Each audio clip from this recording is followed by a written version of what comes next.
Good evening, everybody. Another Monday night here on Bees All Day. How's everybody tonight? Jack, Jonathan, and Wildwood, and Bundy, and Pennsyltucky, and Clay, and Mike, and Stefan. And let's see who else we have here. Uh, Keith, how are you tonight? So, got a few people in here. So, we've had a hey Bill Lee, how are you tonight?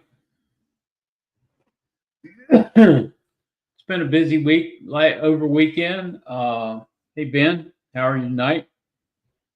Um, Pulled honey this weekend. So Randy, Klingman Farms, how are you tonight? And didn't get quite as much honey as we thought we were going to get. So we had a lot that wasn't capped in the supers that we pulled. So they went back on the hives. Um, Hopefully they'll cap them here soon. Then we can repull. So, hi Sandy, how are you tonight?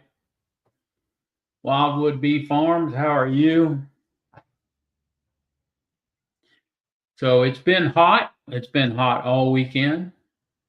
And for those of you in North Carolina, I guess you know there was a tropical depression that made landfall that's supposed to come up the western side of Virginia when it gets done with you guys.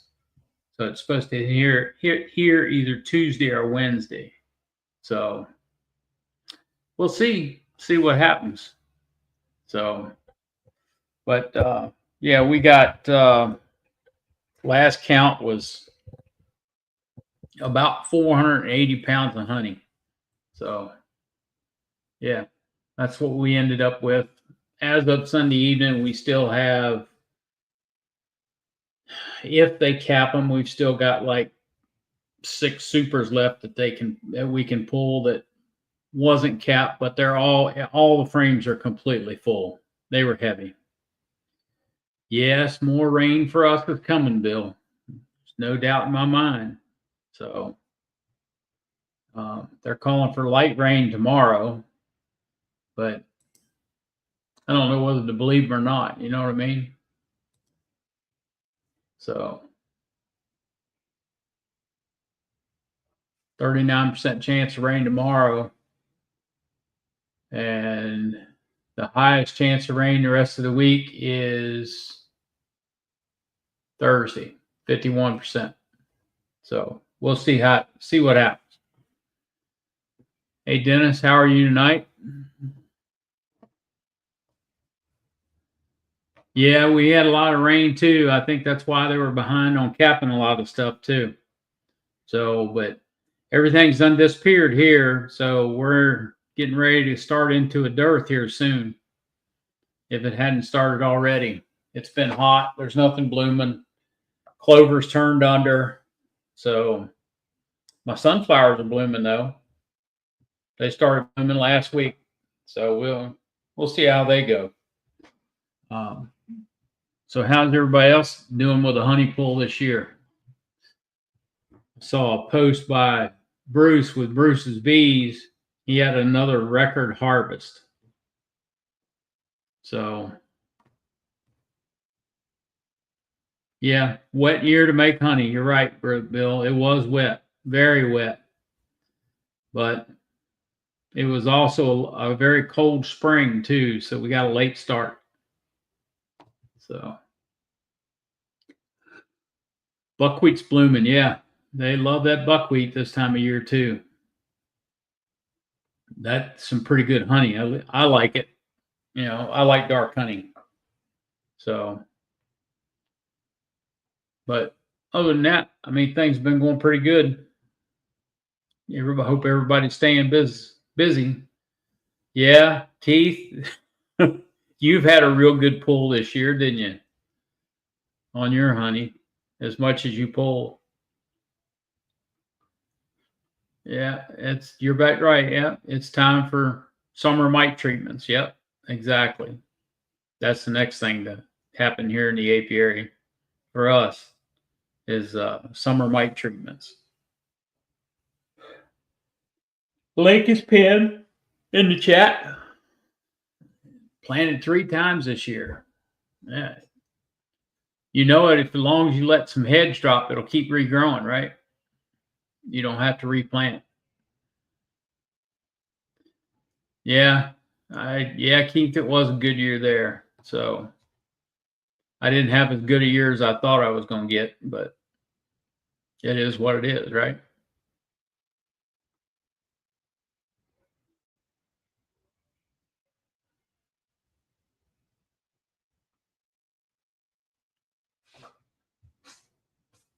Clay, how about you? Have you pulled any honey yet?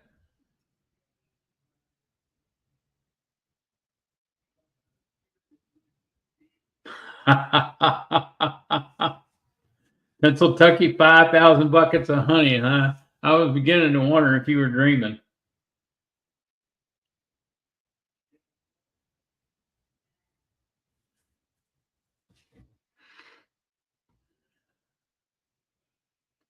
Well, Clay's being bashful tonight.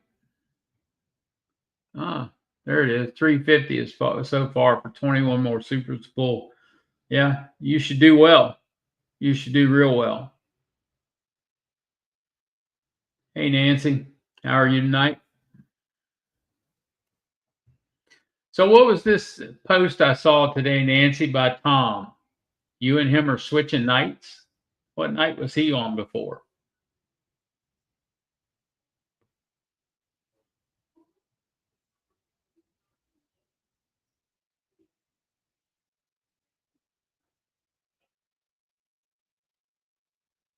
The honeybee compound. How are y'all doing? Barnhill Bees, good evening.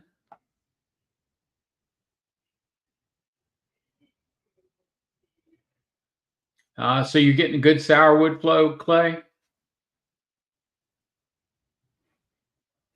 So what night are you going to be on, Nancy? Thursdays?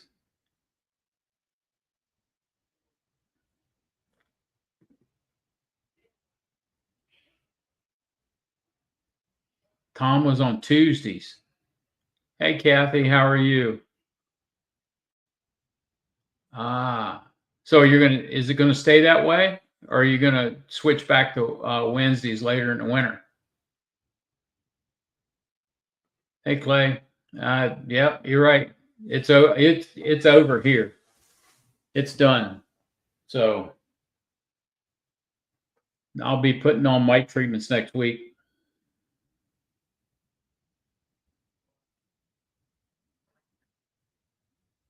Kathy, how did the grafting go the other day? Not sure. Okay.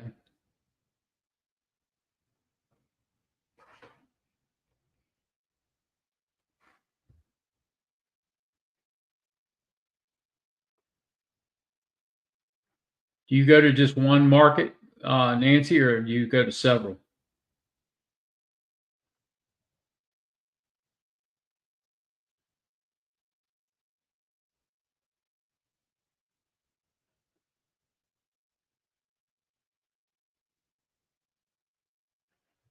Yeah, I got invited to go to one market, but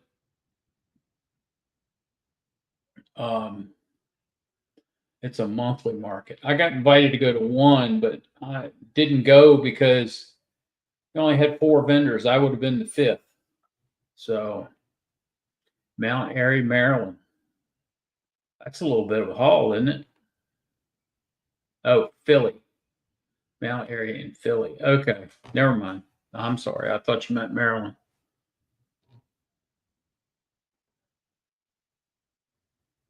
Okay.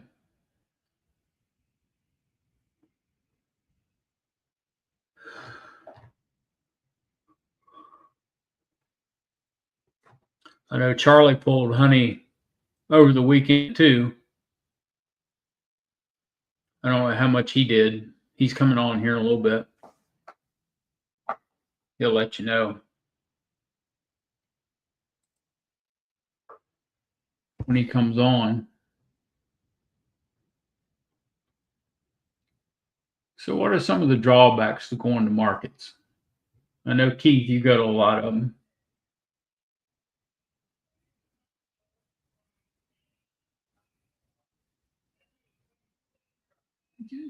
Yeah, it's where Formic comes from. It's out of Canada.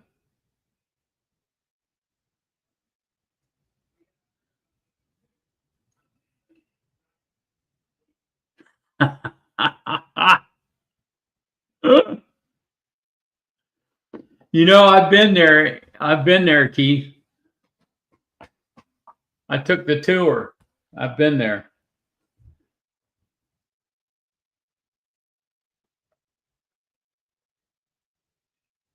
Hey, Russell. Dodd.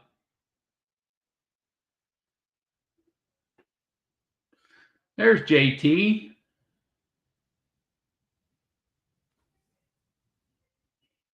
So how many markets do y'all go to, JT? Is it just the one or whenever you feel like going?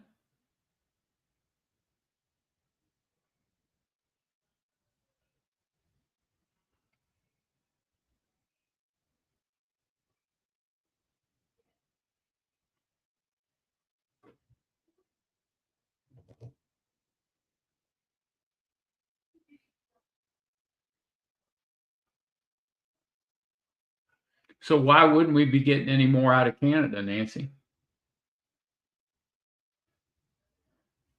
I've not heard anything different.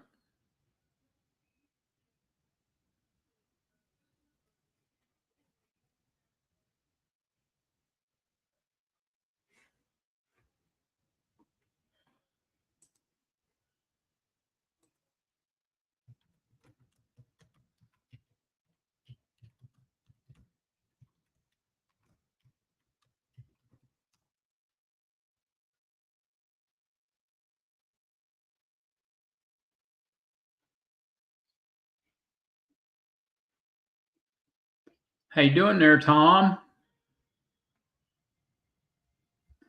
Uh, hmm.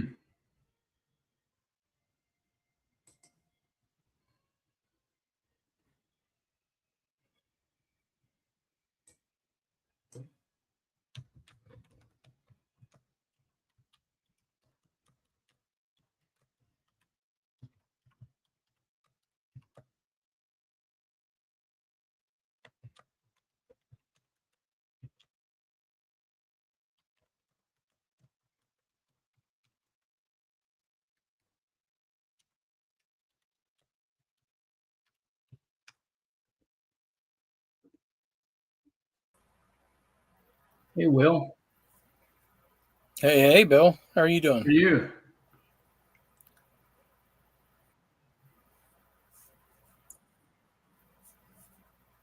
I'm reading something about Formic Pro Nancy just brought up.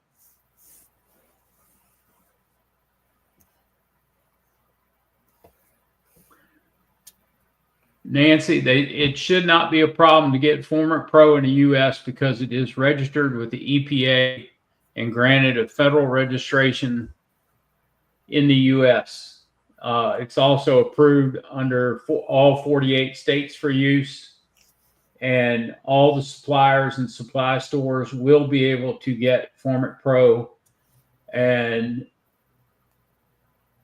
there is concern about the importation of pesticides and ag products into the U.S., but it's been a product here in the U.S. for so long that it's unlikely that they'll stop distribution in the U.S.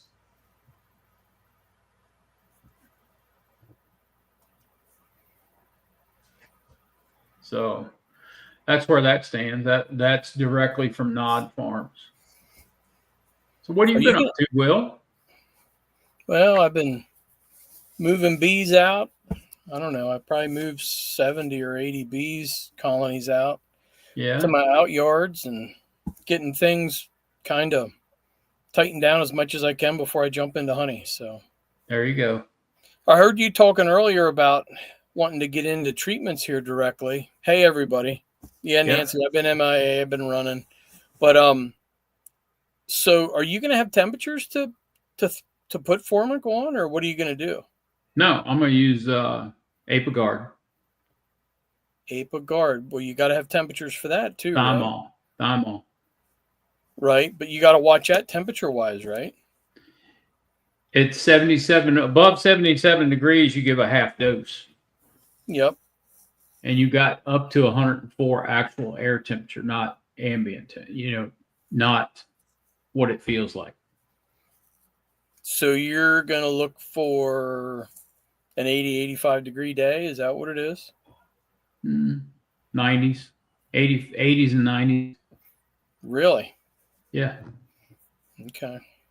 I'm struggling with the same thing. I'm, getting ready to pull my honey off here directly, although I think we're going to probably have some goldenrod, but it looks like things are drying up right now, but yeah, we I'm pulled all our honey over the weekend, and a lot of it wasn't capped yet, so we put it back on. Hopefully they're going to cap it here in the next week or so. I had pretty good luck last year with putting a fan on it, and closing it in with a dehumidifier before I processed it. That worked pretty. I was surprised. I mean, we pulled stuff down in like a 15%. I thought we might have trouble extracting it, but it worked out pretty good. Yeah.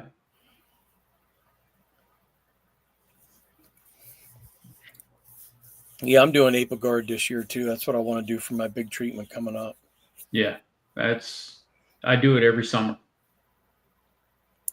So you're going to knock back to a 25 grand treatment, you think? Mm-hmm. Because of the heat? Yeah, because of the temperature.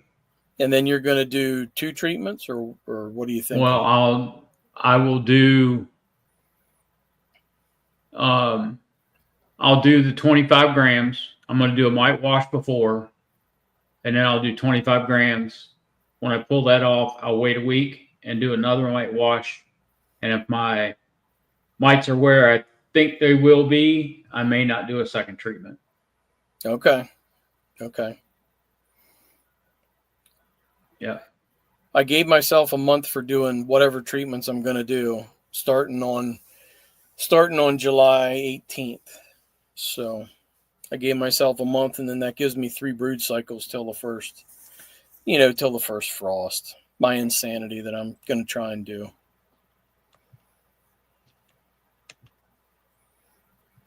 I'm afraid I'm going to be pulling off right when goldenrod comes in, and I'm guessing we're going to have good goldenrod this year.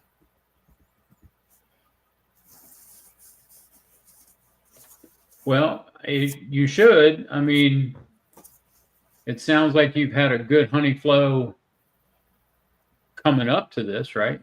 I think we had a lot of our locust and tulip poplar, which are big ones for me, wash.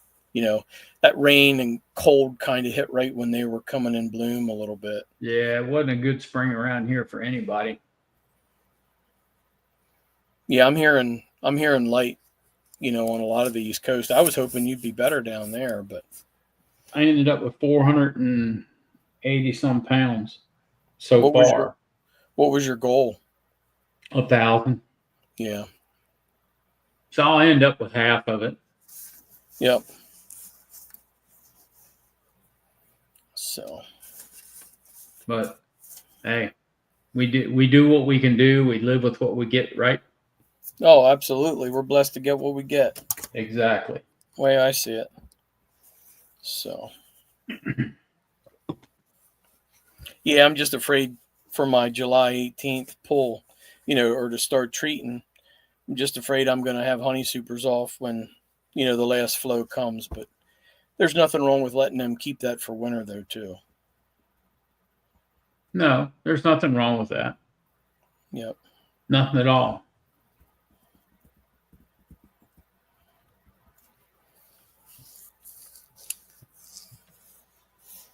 I'm wrestling with the thought of throwing some thin syrup on them and trying to draw some comb.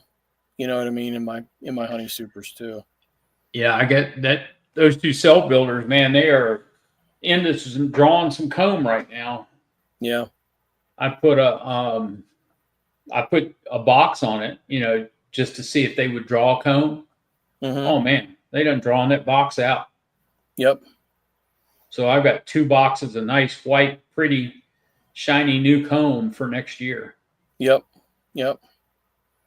So That's what I'm thinking. I'm thinking I'm going to throw some sugar syrup on and start having them pack it up early. You know what I mean? yeah, exactly. So if these girls don't cap this the rest of these supers that I've got that weren't capped, I'm just going to pull them and make cream and honey out of them. Yeah. I mean, you know what I mean? It just, hey Pete, Oh, gotta I'm be, with you. I'm with I'll leave some of it on there, but you know, it's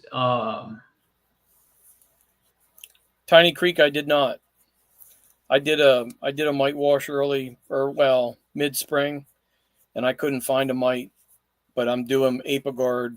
As soon as I get my honey supers off, I'm going to hit them with probably at least 2 rounds. Probably 2 rounds of Apiguard. I'm going with a thymol as well. yeah, Apiguard is Simon. Yep. Yep. And then So when I get done with that, if there's anything left when I test, I'm just gonna. I know my old standby. If I do like 7 rounds every 4 days with oxalic acid, I know it kills them. yeah, So that'll be my backup. that much, yeah. Yep, that'll be my backup. Yep. So that's bailed So, and me out. I know that this time of year in the past, you couldn't make them draw comb, and these bees still want to draw comb. Yep. So, you know, it had to be a really bad spring for them to still be wanting to draw comb. Yeah, They're behind. Everything's behind everything's this year. messed up, and Yeah. I'll tell you, it's getting dry here now, but they're calling for rain the next almost 7 days. They're calling for a reasonable chance of rain. So Yep. So they're calling for rain here tonight, and there are some clouds coming in. So yep.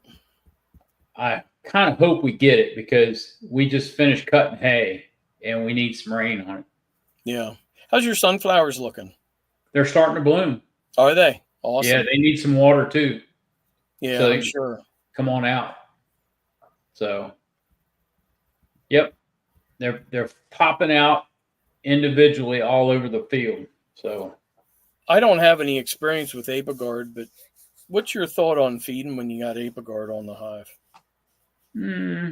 Drawing comb. That's what I'm looking for. Setting them down for a month is going to make me itch. You know what I mean? Yeah. I mean, maybe put that treatment in and give it a few days to let the worst of it come off. And then I was thinking about, starting to feed some thin syrup to them. yeah, you could do that. I mean, it's not going to hurt to give them some syrup because, they do eat that Apiguard as well. I planted the giant sunflowers, Tom, is what I planted. So all the plants right now are at least 6 foot tall. Oh, that's cool. In that field. How big are their heads on them? Are they like really? That. Yeah. They're dinner plate size at least. That's cool. At least. Very cool. 3 rounds at 33 grams.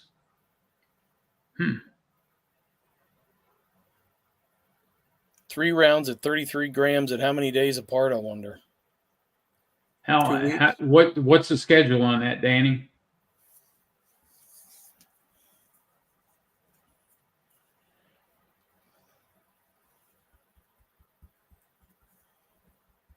One week. 1 week. I like that. Wow. Okay. So it's just repeated every week, or are you giving them a week between 1 week apart? Okay.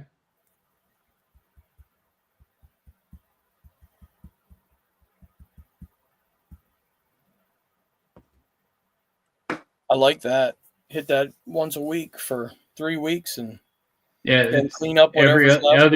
every other week for 3 weeks. Well, 1 week apart. So you put it on and then 7 days later you do it again. Yeah, you put it on for a week, take it off for a week, and then put it back on a week. Oh.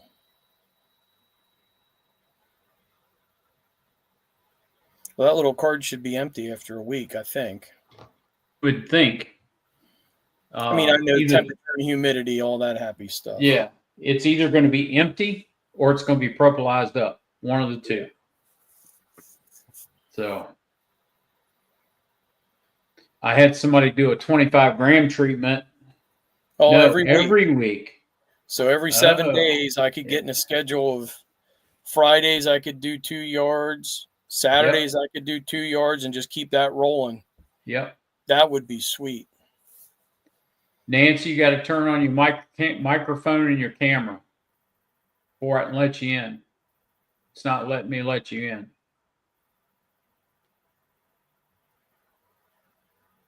Yes. Yeah, I like that. Yeah, I do too. Billy, that's how we do it. Yeah. Okay, Bill. All right. I like it. Well, I had a customer come in and do a 25. Come in and bought a package of Apiguard 10s, and he cut them in half. And he did it. He's got 2 hives, and he used up all the 10s over a 6-week period. And he said when he went in each time, Apiguard was gone. Okay. So what's happening out in Clovis, California? It's hot. Is it? It turned hot. It was nice over 4th of July. It was like 95, 96 degrees, but now it's hot. Is it humid too or just hot? No, it's a dry heat. Okay. Yeah, it's like humid is, well, I think the average humidity is probably 12 to 15%. But when it gets up to like 20, people start screaming around here. Oh my I have God. no idea. It's hilarious. Wow. And the reason why I was getting on is because you guys are talking about Apiguard, and I use Apiguard here every. Okay. Well, I didn't use it last year. I'll put it that way. But every other year I've been using it. It's probably the last 10 or so years. There's 2 things you have to remember. You always have to remember to whatever dose you use, it's got to equal 100 grams or 100 milliliters. Milliliters and grams are basically the same. So I'm just going to say grams. You have to have 100 total. So what I do is this. If it's above 88 degrees, I've learned not to do it. I don't put Apiguard on. I wait. If it's 87, 88 degrees and I have a strong colony, I'll give them 4 rounds of 25 grams once a week. If the temperature doesn't look too bad, let's say 84, 85, I'll give them 3 rounds of 33 grams, 10 days apart. So you want to think of 100 total grams and 30 days. That's the key. Okay. If you have a 5-frame nuke that's weak, don't even try it. You'll burn them out. They'll be gone in a day. What else? I can't use the 50-gram dose because it just, by the time I want to use it, it's too hot here. So I look at the weather like a month ahead of time, and I know that's not super accurate, but it gives me an idea of where I'm at. And so when I can squeeze in the first 3 days are probably the most critical because that's when you get the biggest flash off. And so after that, the fumes go down and bees tolerate it a lot better. But if I could get a day where it's 84, 85, 86, I'll hit them with the treatment, whatever dose I'm using. So that's the biggest thing I know what to do with Apiguard. Okay, 84, 85, 86. Well, but now that's in my dry climate. You guys have humidity. Yeah. And so me and Charlie were going round and round about this last year. I have no idea about humidity. I haven't used it in humidity, you know. But if you really, really have to be careful if you use it above 90 degrees. From my experience, it will run them out no matter what you use. 25 grams once every 2 weeks. It'll chase them out. And it's sometimes it's like formic where it'll burn a queen up too. Well, see, now I've not had that issue. I've used it since it came out. I've had it a couple times, but I'm pretty certain that in those cases, it's just like formic. Formic will weed out the weeds. You know, you're doing yourself a favor sometimes when formic or Apiguard eliminates a queen. Yep, you're right. It's a bad queen. Yep. So Queen Bee made a statement on here that said that Randy Oliver thymol blocks treatment for varroa mite. He's referring to the little square like wafers, but it's a soundboard material. I can't remember what he called it. And I think he just dips pure thymol in it. He doesn't have any gel or anything. Yeah. Yeah, you need to close up your screen bottom board too. Yeah. No matter what kind of treatment you're doing, you need to close up the screen bottom board. Yeah. Are you running a lot of screen, Bill? No, I don't run any screen bottom boards. Yeah, I think I have one screen bottom board out there somewhere. Everything I run is a solid. And yeah, Tom, I know you really can't use Apiguard on nukes. But if it's a solid one, you could get away with 1 or maybe 2 treatments at 25. You don't need to go to 100 grams on that. Thymol with alcohol is 75%. I don't think what he's doing is approved by the EPA. Mixing thymol with alcohol. Yeah, I'm not making my own. I'm just gonna. No. Anytime you make your own treatments like that, that's just you're playing with fire. Well, he's a scientist, so he is. He may have that double E permit by the EPA to do that, but that doesn't mean he should be putting that recipe out to the general public. Yeah, I'm not smart enough to play with that. So. Yeah. Well, I think you also have to have credentials to buy something like that anyway. Yeah, so that might be part of it. But yeah, I for some reason I got away from Apiguard last year. I wish I didn't, although it probably wouldn't have mattered with the outcome I had over the winter. But yeah, that always remember 100 grams in 30 days. Okay. 3 treatments. And you know what? 3 treatments, I do like 30, 33, 34, 35. Right? It's over 100, but you don't want to, for some reason, you don't want to be under 100. Okay. Just make sure that colony gets 100 on a 1 month time frame. Yeah. Yep. They could get 102 or 103 in 30 days. Right. But, don't they have now, if it's a single deep versus a double deep, do you always put them on top? Do you put them on the middle sometimes? I always go by the rule of putting it the farthest away from the door. So if my entrance is right here on a single or a double, I put it in the back here. So they've got to track it all the way through the hive to get it out. Okay. Yep. So on a double, I put it on top in the back corner. Yep. And there's a minimum that whatever you put it in ought to be 6 frames of bees or something like that, a minimum. Because that lets them get it aired around. Well, it has to be more than a nuke. Right. So I think they're probably looking at 7 or 8 frames, but I can't remember what the instructions. Yeah, I think it says something on the packaging I was reading. Hey, there he is, the man, the myth, the legend. Yeah. You know, I went down the road here to get something to eat, and I'm looking at the thermometer in the car, and it's 80 degrees, and I'm like, I just pulled all my supers off today. Oh, 80 degrees. The last of them. And hey, Pete, and hey, Tom, Melissa. And I'm thinking, I'm like, 80 degrees is, that's really nice temperature for Apiguard, I think. And the humidity is not, it's up there a little bit, but it ain't too bad right now. But Todd,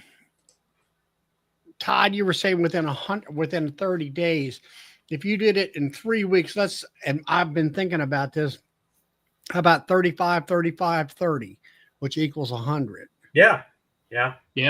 And it's in a 3-week period. Yeah. So that's, you're actually, I'm trying to compress. It's a short enough, if you're doing 25, you go 4 weeks. If you're doing 33, 35, 35, 30, you're doing it in 3 weeks. I do 10 days on the three doses every 10 days. Okay. So you like that 10-day gap. Yeah. The way I always remembered it is 100 grams in 30 days. Mm-hmm. Yep. And now I got screen bottom. Now Tom and Melissa say they keep them open. You're saying that you should close them. Yep. I do know there's something that you haven't said about is that you need to put a shim on. Yeah. And put you do. You need to shim it. You got to shim it and then put your, let's say, if you got a multi-dose, you're going to put your card in, put your 33, 35, whatever it is in there so they can get over top of it and all that. And let's say with me, I got 3 mediums. Let's say that top super is more of a food super. I would shim between those two where it's kind of right above the brood area. Would that be the correct way of doing it? I put mine between the brood boxes. I put the shim between the brood boxes. And if I've learned that if 25 is about the max you want to put on a card. So if I'm going to do 33 or 35 twice, I'm going to put 2 cards in there and total it of 35 between the two. That way it's not piled up quite so high. Yeah. Now, what I'm getting at is, are you doing double deeps, Bill? Yes. All right. What I'm getting at, all right, let's say it's a double deep. And you got it. The whole area is a brood chamber. I'll be putting the card up on top of the double deep and let them take it down through. What I'm getting at is if I got a medium from the bottom board up, which is mostly all brood, cap brood, open brood, whatever. And I just, I took those top boxes off. That top box that third medium that I put on there is it's pretty much open. There's no brood in there or nothing. It might have more honey in there than anything else. I'm figuring I'm going to put that shim between that and that top medium because all the brood is really below that. And you want basically the bees are going in there, grabbing that stuff and taking it down through the hive and spreading it. Would you consider it a fume? It's kind of a combination of a contact and a fume, and they also eat it. Yeah. Do they? Yeah. Yeah. They'll discard it outside of the hive. They'll spit it up or whatever. But really? The way you want to look at it, though, is you want it the farthest away you can from the entrance, whether it's a single or a double. And the reason why is partly because of the contact. You want them to spread that when they're walking on it to get it. So they're going to spread it with their feet, too. You want them to spread it everywhere, not just on the lower box. You want it up on top, too, especially if you have like the top and bottom boxes split, a brood. And then the fumigation part, if it's up there on the top or above the brood, it's going to get filtered down to where the brood's at anyway. Bill, do you see this like extra screen in Todd's view area? I do. What? It's the chat. Yeah, I know it is, but why is it there? I have no clue. I know. Did you get a warning when you came on that it was on me there's before a Todd got conflict on? Between all these different platforms and they're trying to fix it and all. Now, I did get an update the other day when I was setting up the chat. I got an update, and that was never on there before that update. So I think it was part of the update. Yeah, that was over my screen before Tom. Yeah, it was on. It was. I'll just scoot over. Via honeybees, we put the treatment on top of the double brood box. There it is. What happened? You can do that too. Yep. What'd you do? How'd you get rid of it? There's a button up here at the top that says show comments on stage. It's beta testing. Ah, damn testers. Oh, that must be on your screen. Yeah, Charlie, I was reading that VIA honeybees too, and kind of like the sound of that. All right, so put treatment up on top of the double brood box, and then add an empty deep box of foundation for space, and they will start drawing comb in the upper third box if still stimulated, i.e., flow or whatever. See, that's what I'm saying is that right now I just pulled some boxes. They're still in 2 mediums out there. And some of them, they had some honey in there where it was maybe some brood frames I had brought up to the top of the stack. And then some of it was where they were drawing wax out on foundation. So I'm going to spin the honey out and then drop all that back on top. So in my situation, I would put the shim between that third medium, and it would, I think, it gives them a more of a space, I guess, to go, you might say. Yeah. So Will, to answer your question a while ago, you got to have at least 6 deep frames covered by bees. Okay. And for what? And what was the question? Well, I heard there was minimum number of frames, or the minimum number of bees is 10,000, and the 6 deep frames covered with bees is roughly 10,000 bees. Hey, Clay. Todd, have you ever fed like sugar syrup or anything like that when you had Apiguard on?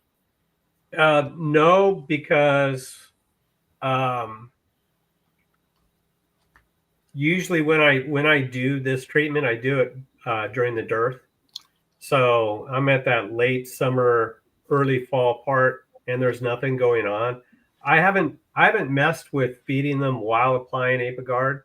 I guess you could, but definitely don't have honey supers on there because it'll make your honey taste like Listerine.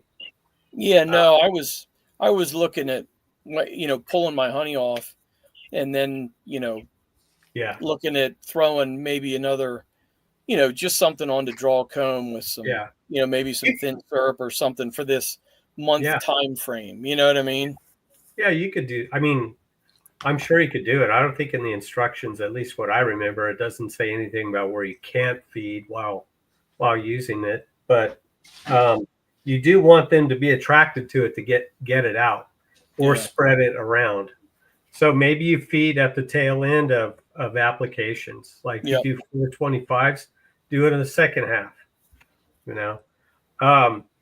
What was the other thing?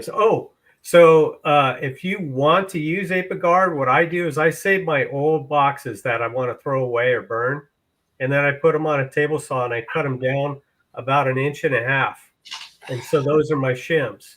Okay. And so that's what I use. I put it right on the top, and I put the lid on top of that, and then away you go. You can always repurpose bad boxes. Yep. Hey, Will, I just wanted to explain for a minute kind of what my thinking was and the reason that we did it.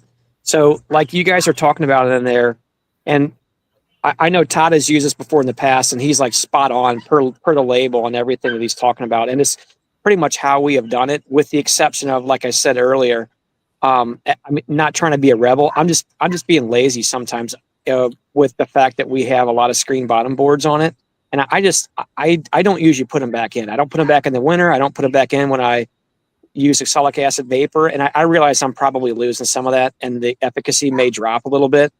I don't know that for a fact, but it's my assumption.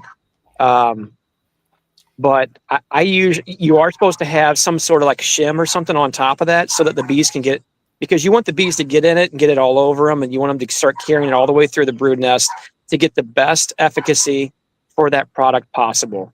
And I realize there is some gassing, I think, that probably happens there. So again, if I probably used my insert, maybe the efficacy might go up a little bit. I don't know that for a fact. All I know is when we come back and do checks later on, we really have good kill with that product, which is why I've used it. But I mean, just like what Todd is saying, I've made the mistakes with it too. Last year I think it was about 30 nukes going into this time of the year, and they were all in pretty good shape. They weren't little bitty 2 framers. They were fairly robust 5 framers in wooden boxes sitting out in the middle of a field in full sun in the Missouri heat. And there was probably 30% of them that they just flat out absconded out of the boxes. And it did that because I gave them a 25-gram dose. Now, I don't remember the exact temperature, but I typically try not to put it on any colonies above about 85 to 87 degrees. Okay. Even though the label actually says you can go up to like 104, which is absurd. Yeah. I promise you that you will run every bee out of every hive if you do it at 104 degrees. So that is the worst. That is the worst. Even coming from the label on that product, that is the worst advice ever. And what's interesting is if you actually go on that label and start reading it, there is no way that you would convince me that was written by a scientist. That was written by a group of attorneys. Because marketing people. Exactly, because some of the information on there almost seems like it conflicts with some of the wording that's on there. It's kind of odd, but so I think they need to do a better job with the language on there. But again, the third box thing was I'm always trying to build comb, and I needed to add space to it. So I'm like, well, instead of having a whole bunch of shims that I wanted to add, now it doesn't always happen in my favor, but if I can get them to actually draw out some comb in it, and maybe after my treatment, then I'll throw some stimulative syrup on them. And a lot of times I can get as much as a box of drawn comb. It doesn't always happen, but if I can at least get a few frames, I'm kind of ahead of the game. So that's how I've used it, and that's how it's worked for me. So it does have its drawbacks. Why don't you plug up those bottom boards with that employee you have? Why don't you just have your employee do it? Hold on, let me ask you a question. What employee are you referring to? Well, I can't remember the employee's name, but which one do you like the least this week? That's her. Right there? Yeah. I think she would argue that I'm the employee. It's not her that's the employee. So, semantics there, right? Yeah. He's actually kicking back like a boss. So yeah, I would say it's you. That's funny. Bob Benny I think it was a video last year, and it was when he was at his shop with some 4 or 5 hives there, and he made the statement that some friend of his, commercial guy out in the Midwest, like you said, it was 90 or 100 degrees, put that on there, and I think it killed half of his bees. Yeah, and he said if it was 90 degrees, he said definitely not put it on. And then it had to be in the 80s or lower, and which he recommended. And I think he was doing 30, 35.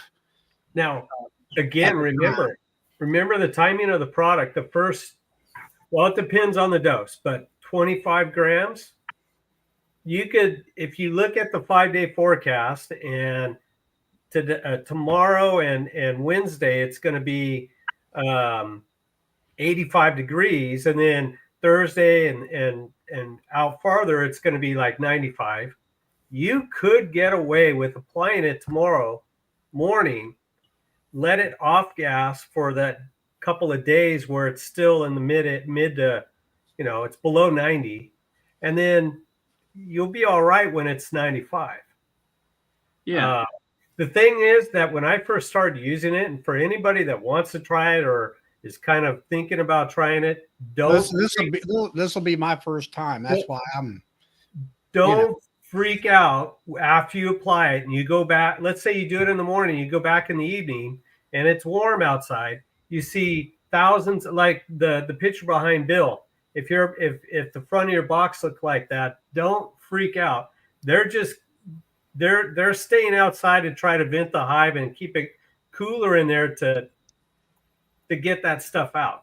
Not every bee is going to stay in the box. A lot of them will just they'll get chased out by the smell. But I'm gonna wait till my highs are mid 80s and then try it then, and I'll put it on in the evening and let it off gas like you're saying. And that's like Formic. When I put it on, I wanted it 80 degrees and low humidity. And I do it in September, and I do it in the evenings, right about an hour or so before dark. Yep. And you got that. Everything's cool. Everything is cooler. And I used to see other people using it at the time, and they would have tremendous amount of bearding. And I always kept thinking to myself, well, what good is the product when all the bees are outside of the hive? Yeah. But then I finally learned that it's more of a brood treatment than it is a topical, to the bees themselves. But hey, Charlie, I put it on 2 strips, and I don't have that bearding, because I put it in the evenings and stuff like that, even during the day. Charlie, I've never used that product, so I can't speak toward it. But one thing I can tell you is I heard this from the mouth of a commercial beekeeper, and I think this may have been talked about before on some chats in the past, but I'll say it again. So I can't say this for a fact. This is hearsay on my behalf because I've never used the product, but he claimed that if you put the formic acid in the freezer the night before. I've been saying that for like 3 years. That's what Todd talked about that. Yeah. Okay. Yeah. Okay. I'm sorry. Yeah, maybe I didn't hear it. Had a commercial friend that had, what was it? They had a generator and a freezer on a trailer. He had a long, a full lay down freezer on his flatbed. He put it up there with his forklift. He had a generator on there to power the freezer, and he and his son, they had I think they run 2,500 colonies, and they would spend the next 2 days putting all of that out. They'd just grab it out of the freezer, put it in there. Yeah. Well, I wonder if somebody for a small scale could freeze them and then have a cooler that's already cold and just put them in a cooler and then take them to their bee yard from there and open it and take them out as they need them. Yeah. But you don't necessarily have to freeze them. If you put them in a walk-in cooler or a refrigerator overnight or a couple of days, that gets them cool enough to where they don't flash real fast. Yeah. But if you freeze it, it's too cold, and it's going to take longer for it to off gas before it starts to off gas. I think that's what this guy was doing. He knew that was going on. It was some. That's how he would buy. I was at Data when I saw him, and he was buying pallets of Formic Pro. Mm-hmm. Well, back then it was the Max strips, and so that's what he was doing. They were loading pallets onto his flatbed truck, and he was telling me, "Oh yeah, I do this and that." I was like, "Wow, this guy's giving up all these secrets." And I was like, I was like a sponge. Mm-hmm. Well, my guess is he doesn't have the luxury of doing that at night. He's probably doing it throughout the broad daylight, right? Yeah, he's got hives to do it at night. But if you put it on in the evening, same with Apiguard, put it on in the evening. You get a lower temperature for 12 hours. Yeah. Then it's not as bad. Yeah. And one thing I remember on the label, Tom, is that on a nuke, you can use it, but you have to use a half dose. So I think it's like 12 or 12 and a half grams. Yeah, okay. You need to ask Greg Burns about that half dose. Just do it once. Why? What happened? What I gather, I think he was on Ricky Rourke's thing at night. I said, "Well, give me the dope on it, because this is all I want to do. All my, research. And I think he lost a ton of nukes. You know, Really? yeah, at 12 grams, he had it all laid out. I kind of remembered the video where they had trays of cards and it was all pre-dosed on the card where they could just throw it in, throw it in, throw it in. Mhm. And it tore him up. Oh yeah.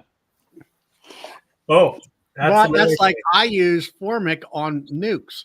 But now I'm talking about like a 3 medium nuke or a double deep, which I had a Pennsylvania inspector. Oh, I says, wait a minute. I says, a double deep nuke. What is that? That's 10 frames. It's vertical single box.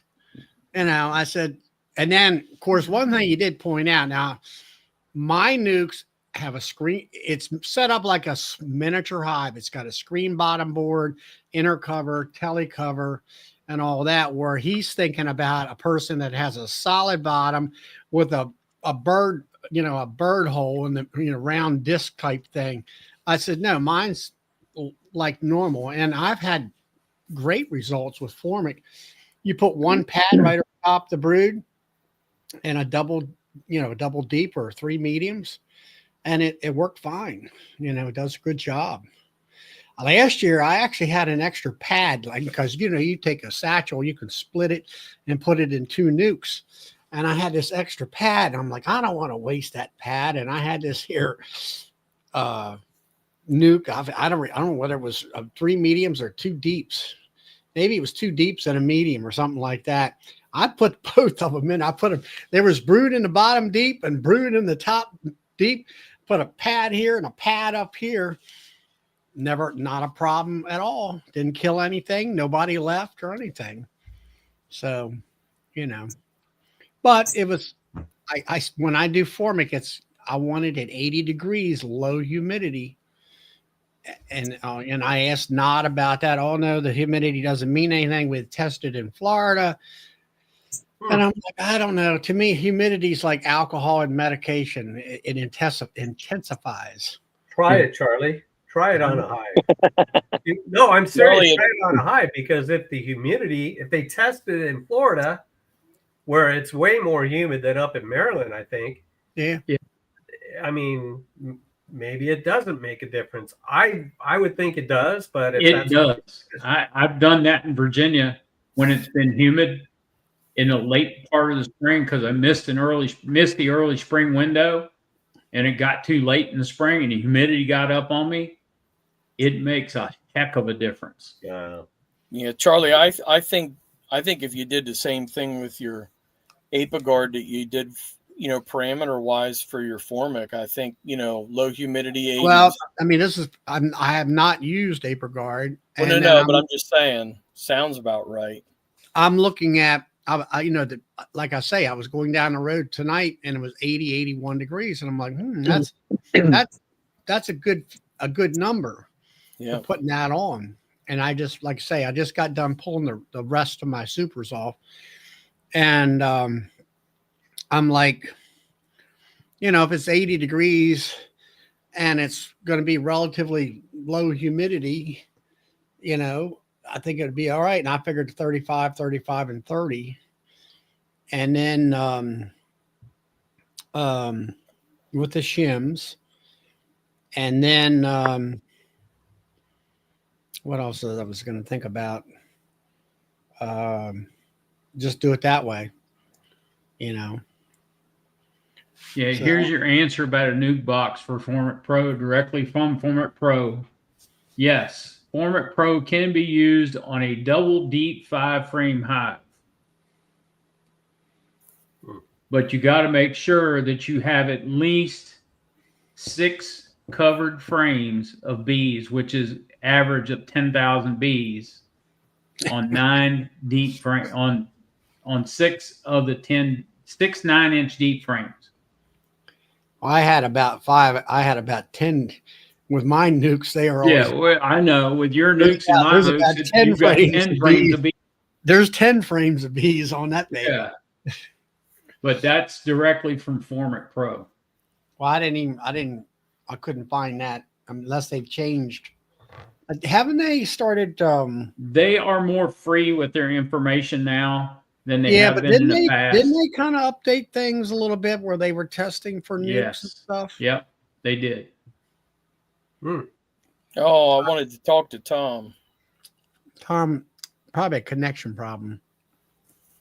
Maybe the boss said get back to work. Yeah.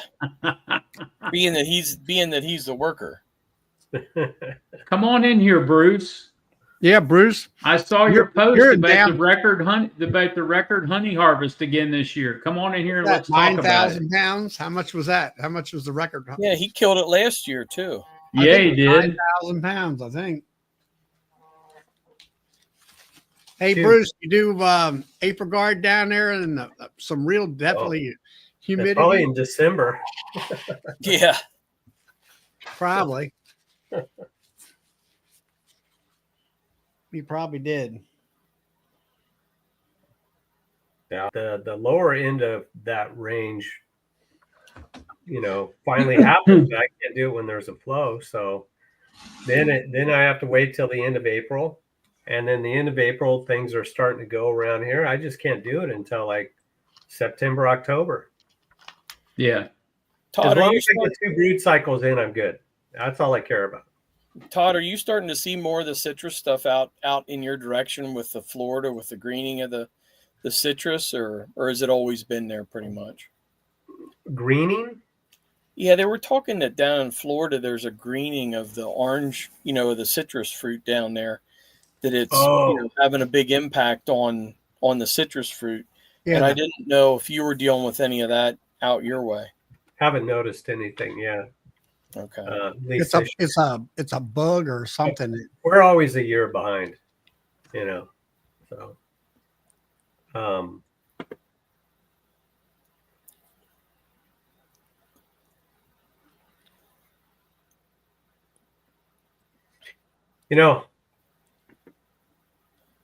I know in this video, Bruce, you said you don't have time to do it. And I get that with your seasons of making up your own pads. It's really easy. But I get it. You don't really have a downtime too much, I don't think. I have 2.5 months maybe 3 months where I have plenty of time. I can make up a bunch of pads. I have pads right now that next Saturday, by the way, I think they come off. It's either next Saturday or next Sunday. And they'll be on there for 60 days. Oh, it's the 19th. So a week from this coming Saturday. Is he talking about the Viroxan has the OA in it and then putting a half dose? I thought we weren't supposed to have oxalic acid and thymol in there together. No, he's doing it in the fall, and then he's doing the Viroxan in this spring. Okay. He doesn't have them in there at the same time. That's what I want to make sure of. Yeah, they're not at the same time, but you can't use. Okay, so that brings up another good point. You can't use Apiguard now, you can't use Apiguard now, and then follow it right up with OA. No, it's got to be a break in there. But you can use OA, and then you could use a follow-up with Apiguard. And that's what Bob Binney was talking about. The interactions are different. Yeah. So are we talking weeks or are we talking months? No, that I'm not sure about, but I know it's not months. I think I'm pretty sure. I think it's at least a 30-day break in there to give the Apiguard a chance to get out of the hive. Yeah, but it's not. I don't know if it's a month, but it's not very long, or it's not months. It's not like 2-3 months. But I always remembered it this way. It's like opposite of ABC, right? Apiguard's first, OA's second. Well, if you switch it, OA first and Apiguard second. That's how I always remember it for some reason. Okay. Or you could also go, and I just thought of this. This is pretty good. Just think of OA. Oxalic first and then Apiguard. Yep. That's wow. I have to pat myself on the back for that one. Yeah, But, that's a good one. Now, Bruce talks about a half dose. What's he talking about? He talking about 25 grams and that's it? Well, I don't know. Probably. Maybe he's doing 225s or something. A half dose would be 50 grams. Yeah, that's true. Yeah. That's right. Or actually, it's supposed to be 51 grams, but you know, Who's counting? yeah, a gram here, a gram there. That's no big deal. Yeah. Unless Add you're one, doing you take it. one away.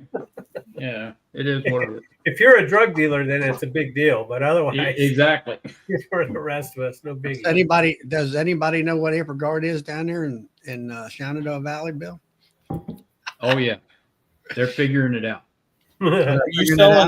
Are you selling the tubs of it, Bill? Yes. There he is. The So honey if I- man. He Hey, didn't have guys. time, huh? There's You guys another hear me man, the okay? myth, the legend. Can you hear me okay? Yeah. Yeah. Okay, I just can come on for a couple of minutes. You guys were talking about my treatment program.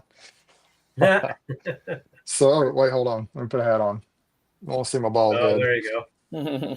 I don't have my setup down here. I'm actually bottling up honey right now. So, That's nice. cool. listen in. But, so here's what I did. I understand, Todd, you were talking about the sponges. Yeah. I've looked at that recipe. It does look easy, but man, I got a really good deal from a commercial beekeeper friend of mine. He bought a whole pallet of the Roxanne. Yeah. So I got a really good deal on it, and it's just worth it to me. I went down and bought the strips, put them in, and it's done. And so I did it in the spring. I think I had pretty good results with it. I didn't do a good job of assessing afterwards though, but the mite loads are not as high this year as they were last year in the summertime. Mhm. But it's a very mild treatment. It's just oxalic acid. It's a similar principle as the sponges, but it's just a ready-made product. I think it's really easy to put in there. So we'll see. I did have some mite loads. The bee inspector checked my bees out, and they need to be treated, but we'll see how it goes through the summer. As far as the Apiguard goes, am I buffering here? Can you guys hear me okay? I see No, I'm you're buffering good. a little. You're Okay. good. As far as the Apiguard goes, last year I did it in the fall. I did it late September down here, and it wasn't real hot the first day I did it. I had a real bad mite infestation last fall. I had some that were ridiculously high, and so I put a full dose of Apiguard in at the end of September, but it was a kind of a cooler day. It was within the specifications to do that. And the next week I actually went and I hit them hard with oxalic acid vapor, which is not by the book, but I'm like, look, I got to just get the mites down. And then I did 2 half doses a week apart of Apiguard after that, and it just eliminated the mites in my colonies. It was hot the last 2 times I treated. That's why I put a half dose in there. And so that's kind of what my treatment pattern was. And in the wintertime I did. So now, what do you call hot? What's the temperature? Well, whatever it is on the package, is it 80 degrees, 85 degrees or above? Whatever it says on the package, it was within the range to be able to treat it. It's similar to the temperature for Apiguard. I think it's kind of similar to Formic, but I'd have to look at the package and see exactly. But it wasn't the day I treated, I think in September, I did a video on it. It was like probably upper 70s, maybe. That's It was easy. That's it was good. within the range. It was within the range. But now later, 2 weeks later, it was hot again. So I just did a half dose. Yeah. Anything But, above 77 degrees for Apiguard, you're supposed to do a 25-gram dose. I did whatever it said on the package and it worked. Yeah. So I It can't really remember. It worked. it might have been 78 degrees. I don't know. But whatever it was, it worked. So and then the winter time, starting really about Thanksgiving time through December, I do OAV. I hit them with a heavy dose of OAV once a week for 4 to 5 weeks, and then that's pretty much what my treatment regimen is. This past year, I've never treated in the spring before because down here we build up so fast. Like really, 1st of January, the bees start to build here, and so you can't. It's just like it's hard to get a treatment on, and Formic you can do, but I don't love Formic, and so last year I tried the Baroxan for the first time, and it held them in check, if not decreased them a fair amount. But I didn't go back and assess them afterwards to see if it really knocked them way back. But they're healthy now. My hives look healthier now than they ever have this time of year. Normally they're starting to crash right now.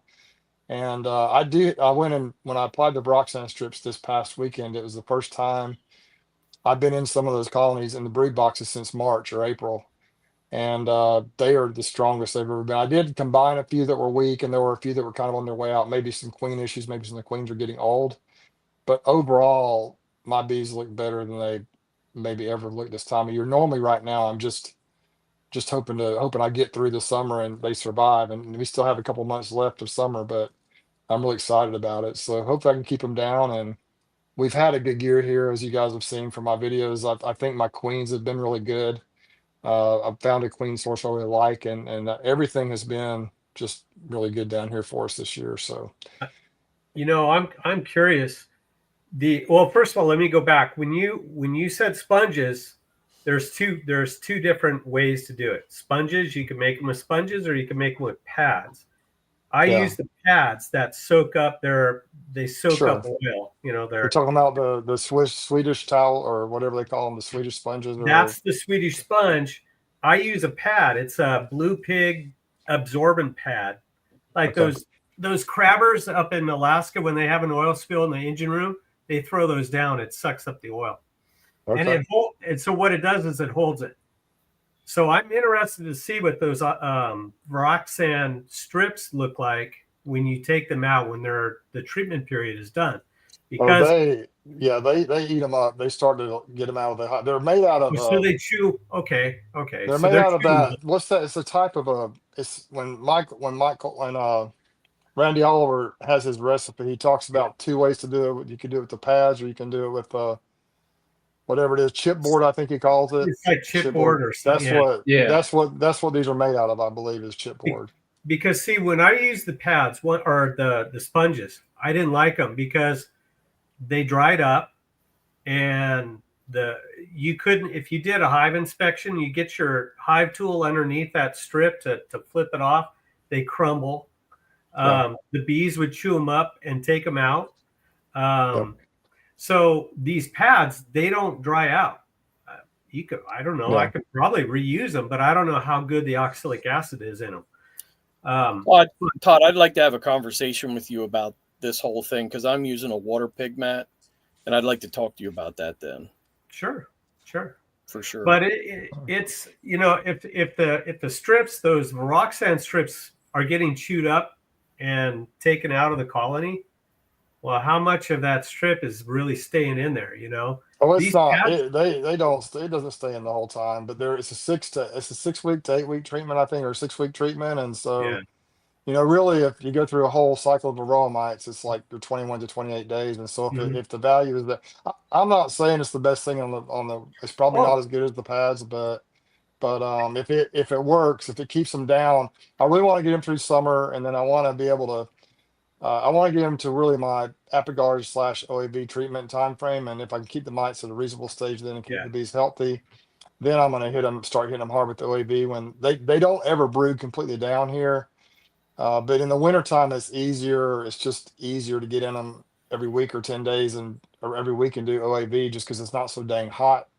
yeah. And I'm not so crazy with my schedule. And so I've just been trying to dial this treatment thing in for the past 2 or 3 years really seriously. I've always for several years I've done some treatments, but I've learned a lot, and I do believe that the pads they're probably as good or better, but it's just I And know it's easy. Like Bracken uses them, Jed uses them, Cayman uses them some, you use them, a lot of people use them, but I just haven't and bit the I'm bullet. not I'm not knocking the strips either.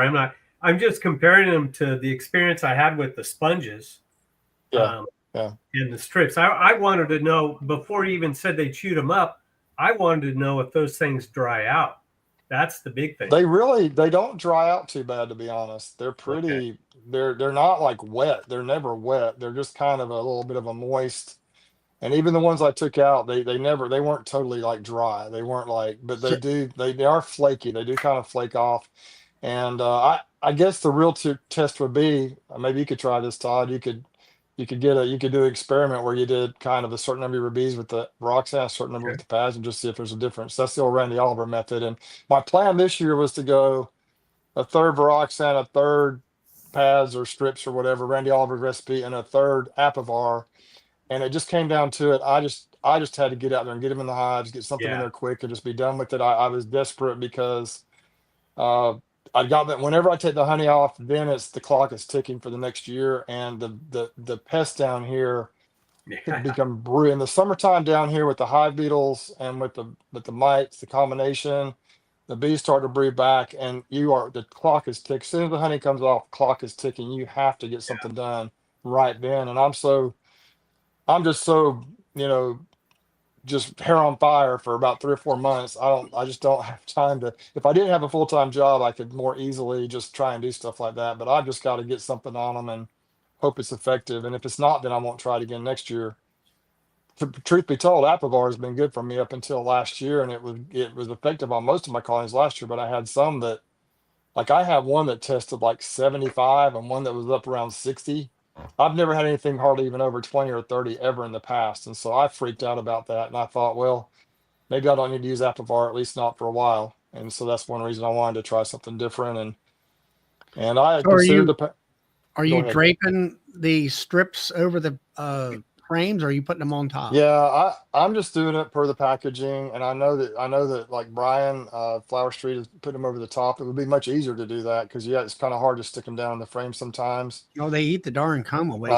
I know that's what everybody says, and it doesn't bother me really, honestly. That I think when I pull them out, the bees will build that back up, and a lot of people don't like that, but to me, if you see the number of bees in my hives, they're doing okay. This is kind of a small area, but some people it really bothers, and I think it would be great if it's laid over the top. Maybe it works. I'm gonna see what happens with Brian. Have you done that before, Charlie? Have you laid them over the top, or have you I tried using haven't the used them yet Roxanne? as far as the Roxanne goes. They do the same thing with Apivar, and if you take the I strips did out, Aprivar, and they would dig around, cut, and I yeah, tried to keep them, open the frames up, and try to hang them in midair more so, and they still, dig yeah, they around. do. They just want the room, and the problem with the Roxanne, this is a drawback if you hang them down, is they they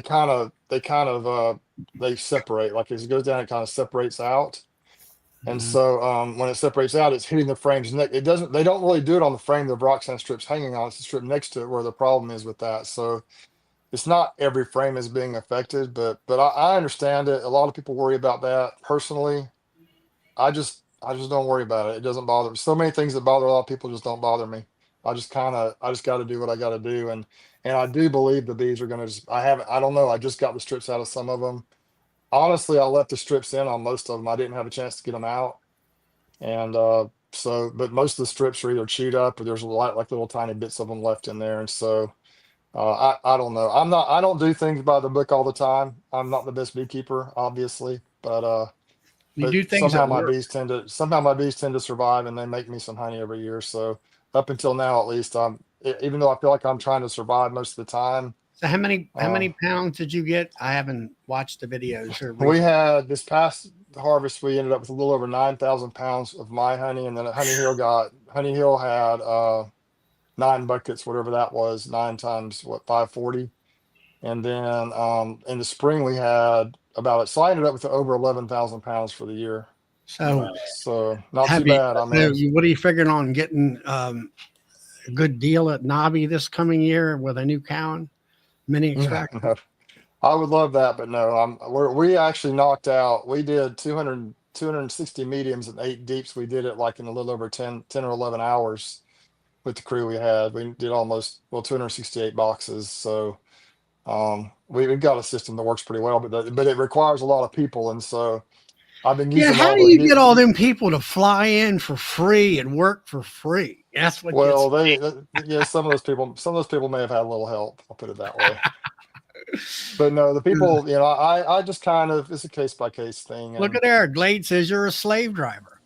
yep, yep, yeah, it's great. Yeah, it's fun though. We had a good time, and it's just the YouTube community has been great. I have a good combination of folks that want to come in from outside, and then a good combination of local people that want to join. And the crazy thing is people that want to do it more than once. That's what's crazy. So, I can understand coming once, but once you've been through that one time, I'm not sure why you come back. But my theme for the harvest this year was hard work, fellowship, and fun. And we worked really hard, but we had a blast, and so it was a lot of fun. We had a good time with it. But it's a lot of honey. I had a guy actually in North Alabama that had a horrible year. We're just in a really good pocket down here. The weather's been good, but just get north of us a little bit and it's rained, kind of like as a lot of you guys up there. Yeah, And it's just, a guy asked, he actually wanted to buy 65-gallon buckets from me, and I said I can't sell you 60, but I'm going to sell him 10. I think if he decides he wants them. And so You're the going to be demand's selling. You're going to be selling barrels here pretty soon. Yeah. it's the issue with barrels, drums. It would be easier, I think, for the actual harvest, but I have to move them 2 or 3 times Yeah, before I get them in my bottles. Like I'm here at my house, and I've got my small little honey room here. So drums just don't work for me. I've got to move them from the honey house to my honey storage area, and I'm gonna have to have a central location with my dedicated honey house before I can really do drums. I think just the setup we have, but Yeah. it's not too bad. It's a pain in the tail when you're first doing it at the initial harvest, but then throughout the year I just move them like 10 or 12 buckets at a time usually, and it's not that big a deal to throw 10 buckets on my truck and bring them to the house. And so once we get through the absolute, you know, just sprint that we do for 2 or 3 days of getting the harvest done. Once that's all done, I get everything stored. It's really not too bad at all. You're going to be Anyway. pouring honey until Thanksgiving. Oh, If you're I'll be doing selling your honey. bottling. Well, hopefully, no. What I do, I store it in buckets and then I bottle it as needed, and so that way I always keep it decrystallized. That's one thing that I kind of have an advantage. A lot of people bottle all their honey up initially; they bottle it all up, and then it gets crystallized. But mine doesn't. I have a Maxent heated bottling tank here, right over here, and so I just got it here at my house, and so I bring the buckets, and I do have later in the year when the buckets get crystallized, I put blankets around them, heating blanket to decrystallize them enough to put them in the bottling tank. And then it just leave them overnight, warm enough to get them decrystallized, and then I bottle them up. So people always have brand new, fresh looking, honey all the time whenever I bottle it up. So that's one advantage that I do. A lot of people don't do is I bottle it up on an as needed basis, and it works out real good. that's what I do. I bottle up what sells. Yep, You that's know. right. Because too, I don't know how many bottles of what size people are going to want. So I sell 1 pound, 2 pound primarily, but I'll put it in a gallon jug for you. I'll put it in the glass moose jars. I'll put whatever you want. I'll put it in a quart jar if you want it. So that way, when people make an order, I can just bottle it up for them. I usually keep a few extras on hand because we have a self-serve box out here that people get honey out of as well. And so I keep a few bottled up so we can just replace those. But most of my big orders for storage and stuff, I just bottle up on an as needed basis. So anyway, I appreciate y'all letting me hop on for a minute. Yeah. I was Come gonna back just listen anytime. in, but then I opened the can of worms with the treatments, and I people have been trying to get me, like Bracken, all those guys have been trying to get me to do the sponges or the towels, and everything I do, I just have to really, I'm getting better at efficiency, but it's just easier sometimes for me to spend a little extra money and just put a product in that's already pre-created for me than it is to try to create I know it's not hard. I know it's not, but one day maybe I'll do it. I really wanted to do it to try. I wanted to do a third, and a third this year to kind of test them against each other. But when it came down to it, my buddy had a pallet of rock sand sitting down there that was just ready for me to come and buy it at a very highly discounted rate. I said, I'm just going to do that. I mean, I wouldn't have bought nine. I bought 900 strips, and I got all of them in except for 5. So I planned it out pretty good. And 900 strips at full price is pretty ridiculous, the price of those things. But I got it for quite a bit less than the normal price because he bought a pallet up. When you get friends like that and they're buying bulk, That's right. utilize it. And when you've got 9,000 pounds of honey coming in, I mean, you got plenty of money. Yeah. Well, it is. Yeah. Go ahead. No, it is. It's so much fun. It is hard work. You guys all know what kind of work it is, but I just absolutely, I only wish I would have found these little bees earlier in my life and could have, but I do want to retire when I can. And I'll probably increase some, but I'm just trying to get more and more efficient all the time and get better and better. And I'm not the best beekeeper. I've got a lot of things I've got to do better, but every year I learn a little bit more, and the bees teach me more every time I get in them. Now, I've wanted to ask you this before. You You were talking a ways back about a friend of yours that runs like 1,000 colonies or something on his own. Is Yeah. he still doing that? Probably. Are you talking about the guy that is the part timer that's doing that, or are you talking about the guy that's full time? I, all I know is it's 1,000 hives and Okay. one Yeah, person. I've got two friends. One of them is Tyler Walker. I did a video with him of his feeding system a while back. He's a young guy. He's full time now in bees, and he's up around 2,000 plus colonies. And he was doing it most times. Only had an older gentleman helping him. The older guy has some bees, and they kind of helped each other out. But he was doing it part time up until about a year and a half, 2 years That's ago, him. and then he went full time. He actually has an H2A employee now, and I think he's up around 2,000 plus colonies now. So he's all in. He sends them to pollination, several trucks a live. He didn't start keeping bees until 2018. And but he is an incredible beekeeper. He is just really good. He just jumped in. I think he's probably 31, 32 years old, Are and you ever just went gonna crazy with it. do a bee documentary on with him, like kind of go through how he does it by himself or how he did it by himself? Yeah, I've talked to him about doing that. It's just he's about 35 or 40 minutes away from me. That's the guy about the Varoxan strips from. Oh, okay. And I actually call him quite often and talk back. He walks me through some things, but yeah, he just is uber efficient. And now that he's full time, he's always working. He's always building boxes. He's always, he buys everything in bulk, like by the pallet, and puts everything together. But he's full time. He can do that. He does all that like in the winter, or when he has spare time. And then when the bee Yeah. season hits, he's both guns blazing. But yeah, I thought about going and just hanging out with him more. I did do the feeding setup. I told him I'd Yeah. like to come hang out with you and just kind of follow you around and see how you do things. But it's just a time thing for me. Like Thursday, I put Roxanne strips in. It's pretty hot and humid here. And Thursday, I spent most of the day putting Roxanne strips in my colonies. I got less than half of them done by myself. Friday, I had to work. It was 4th of July as well. Saturday, I worked part of a day. And then my son-in-law and another fellow went out and helped me, and we got the rest of them done. But it took all the rest of the afternoon to do it. So I've got 1 to 2 days off a week, and the rest of the time, maybe on Sundays I try not to work if I can help it in the bees, But and then on the rest of the that's week I what work. I, So yeah. Like what Todd says, all right, like your friend there, all right, he had 1,000, before he became full time. It's like, yeah, how do you get it all Yeah. he done? would send me videos or pictures of him at 11 o'clock at night out there moving bees, and he just never slept. I don't think Is during he the busy married? times. Yeah, he's married. He's married. He's married. Yeah, he is. He's got an awesome wife. Really cool. Wow. We Wow. also have then my other friend Davis McLaughlin. He's the guy that arranged the trucks for us to go out, and we went to Tyler's holding yard, but Davis and I and another fellow put trucks together to send them off to pollination. Davis runs between 400 and 600 colonies, and he's a banker. Like he does extremely well with his banking, as a banker. He's probably about this. He's a little maybe mid 30s, and but he was sending bees out to the pollination, but now he's strictly doing honey. He and I got screwed a couple of years ago with pollination, and he got messed over last year, and so this year he just kept them all home, and so he basically produces honey and sells the honey, and he doesn't sell it. He doesn't sell it retail. He just takes it all to a wholesale packer, or he just takes it and they extract the honey. They buy the honey from him at a whatever it is, whether it's Tyler or somebody else will buy the honey from him, and then they cut him a check and he's done. But I don't know how he does it, because he's got 400 to 600 colonies, and he does it probably 99% by himself. I don't know if he ever gets help on it, hardly at all.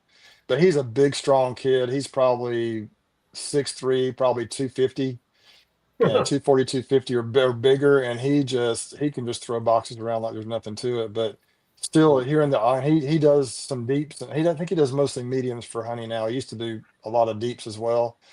But he just with this heat and humidity, it will just absolutely. I don't know how he does it, but that's the guy right now that blows me away. And I haven't talked to him in a while, but he's doing strictly honey now. So, Yeah, but and there's it's a not so there's much a the lifting. It's like, how do you got to do a certain thing and get it across 300 hives in a yeah, it is. It's crazy. in a compressed time. That's Well, what what gets me. well what we did this past Thursday, Friday, what I did, a lot of my colonies are either deep double deeps or deep and mediums. And I just pop the lid off. I want to see bees, everywhere. I may pull one of the medium frames out, take a look at it. I'm hoping to see mostly honey in that top box, or if it's a double deep, see mostly honey in that top box. Middle frame, maybe a little bit of brood, and then I pull the top box off, set it off to the side, pull out one or two frames, make sure I have eggs and brood, and then I slide. Actually, what I started doing was putting the strips in the top box before I pulled it off, set it aside, pulled out a frame out of the bottom, put the strips in, set the top box back on, lid, and go. So you get pretty quick at it. The problem is a lot of these darn boxes haven't been opened. I haven't been in the brood nest since like March or April. So they were glued together. So first of all, it's hot and humid. The bees are ticked off, and then you're prying them apart and they are stuck together. And it took almost as much energy to get those boxes apart than it did to pick them up and set them off to the side, even those big heavy deeps that were full of honey. And so they're glued together with all the burr comb in between, and so it was quite the physical exertion. But I don't know, man. I just get after it and I do the best I can. And if my body tells me to stop, I'm 57 years old. If my body says stop, I just stop and go home and come back another day. But typically I can get it done if I pace myself and stay hydrated. But these young guys they are impressive. And Tyler does have the H2A guy. I think his H2A workers from Nicaragua. And he's really good. I think the guy was in Canada last year, but Tyler's got him, and I think he's going to try to get a second one next year because those guys work hard and they're usually experienced in the bees. And so he is full scale commercial now, and he's running a couple thousand colonies, and he sells nukes. He does the pollination. He does honey. Jeez. He kind of just does it all. But I think he's doing quite well at it. But he always works. He just works really hard, and he's really good at it. What's up, Tom? Melissa, hit the mute button. Can hear you. Can't hear you. Melissa did hit the mute button. Sorry, guys. You can hear me now? Oh, there you go. We got you. All right. No, I actually did it to myself. I'm just sitting back and listening. That's all. What's going on, man? You doing all right? Everything is well. Life is good, and just living it to the fullest. Yeah, me too. I love it. I was telling him earlier, I was down here bottling up some honey, and we're talking about the mite treatments I was doing, and I wasn't real clear in the comments, so I thought I'd hop on and. I was actually in here right before you popped on, but I had to go charge my phone to actually, excuse me, go throw it on the charger, and then I think Todd was starting to miss me, so I had to pop back on for him. He's like my old Missouri buddy that I didn't know when he was in Missouri. So okay, so you're in Missouri? Yeah, cool. That's right. Yeah. Well, that's awesome, guys. Well, I do need to hop off and finish up with this honey and listen in. I'll be listening in, but I appreciate you having me on for a few minutes. I didn't mean to come on and dominate the conversation. You're fine, Bruce. I appreciate you coming in anytime. Yeah, but thanks for having me on, and good luck. You guys are doing a good job. Y'all have a good evening. Hey, Bruce, congratulations on the honey pool you had this year. That's impressive. It is. Yeah, it's been fun. I tell people, a lot of people are really kind of frustrated. That I think they're kind of happy for me, but also frustrated because they're having a tough year. But next year that could be us. That's right. We might have a year where the weather bands might come through. We might get the rain all year, and you guys up north might get a lot better deals. So it's just been, right now, fortunately, my bees may look better than they ever have, but things can change in a hurry. And sure. One thing I think I will mention this. I have not seen hardly any hive beetle pressure.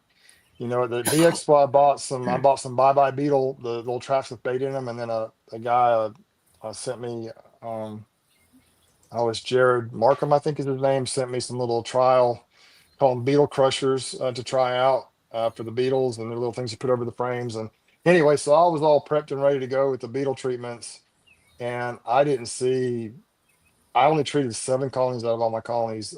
One of them was in Slocum, and we saw a few beetles that wasn't that bad. But the other, I have 6 at a place called Honey Hill Farm, and it's sandy soil, and it's in the shade. And we pulled the lid up, and there were probably 100 beetles on the back of those hives, kind of where the migratory lids go behind the hive, where it drops down. The beetles were hiding back there, so they weren't really in the hive too bad.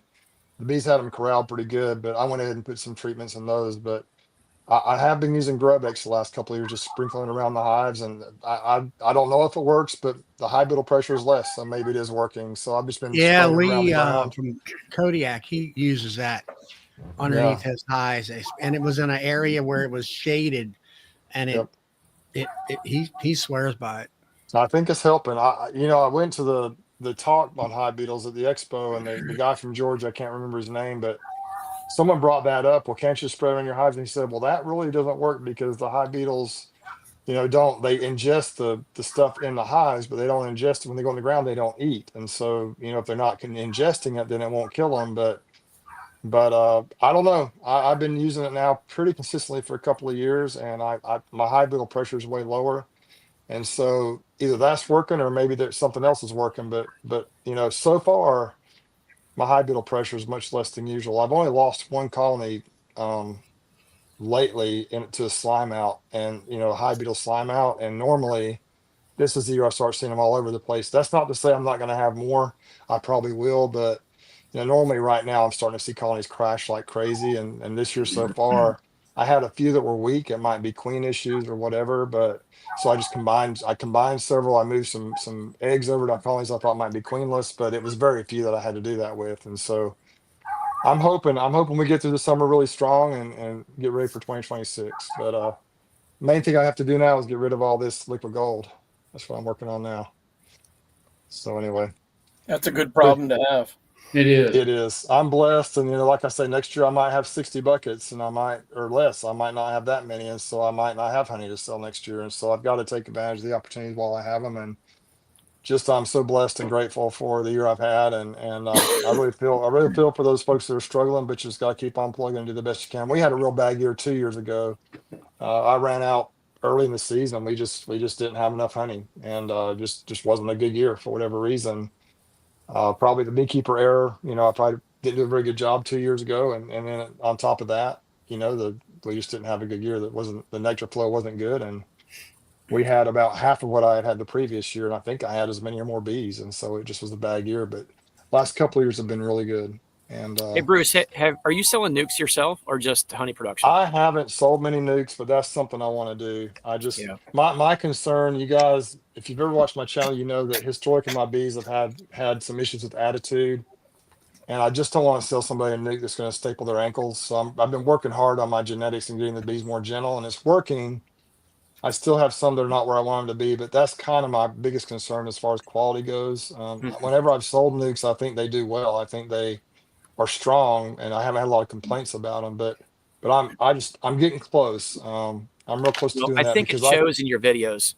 I used to be able to notice that when you'd pop off something, you could hear the bees in the background, the anger and the aggressive nature from them.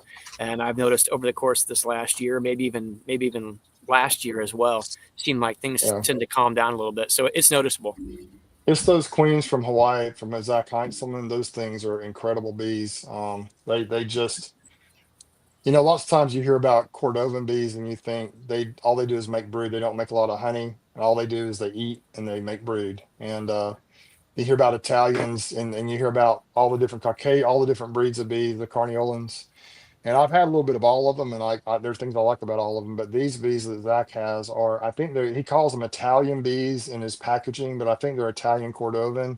Mm-hmm. And they're brood factories. But then when the honey flow kicks in, man, they make honey like crazy. They are honey producers, and they're pretty gentle. I mean, they're some days, with good weather, they're incredibly gentle. Now that a couple days ago, they were getting a little feisty with me because it was hot and humid, and we were ripping the boxes apart. And it was really we just had to get through them, and it was really difficult because they glued everything together. So it was not a super pleasant experience, but it wasn't that the bees were mean. It was that we were being mean to the bees because we had to move quickly. I think was a big part of that. I do still have a few of the old genetics mixed in. And so every once in a while we hit one that lets us know that, hey, we're still here. But for the most part, I would say I used to have probably 60% of my bees were a little spicy on the spicy side of things. And now I would say it's more like probably 20-30%. Most of them are pretty darn good, and some of them are really super gentle. Most of them are, I would say, acceptable. And when Greg was here in the wintertime, we talked about this. He came down and when he brought those boxes to me, and we went through my Slocum and my Applin bee yards, which are my favorite 2 yards, the ones where most of those or most of those Zach Heintzelman queens are. Mhm. And he was complimenting me on how nice the bees were. It was actually on February 1st when we went through those bees. And then we would hit a hive every once in a while where you could just feel the tone. You could feel it just tone up a little bit. Like they weren't really mean and aggressively attacking, but you could feel the stress. You could feel them flying around more. And Mhm. then you go to the next level where they got a little where they were bumping you.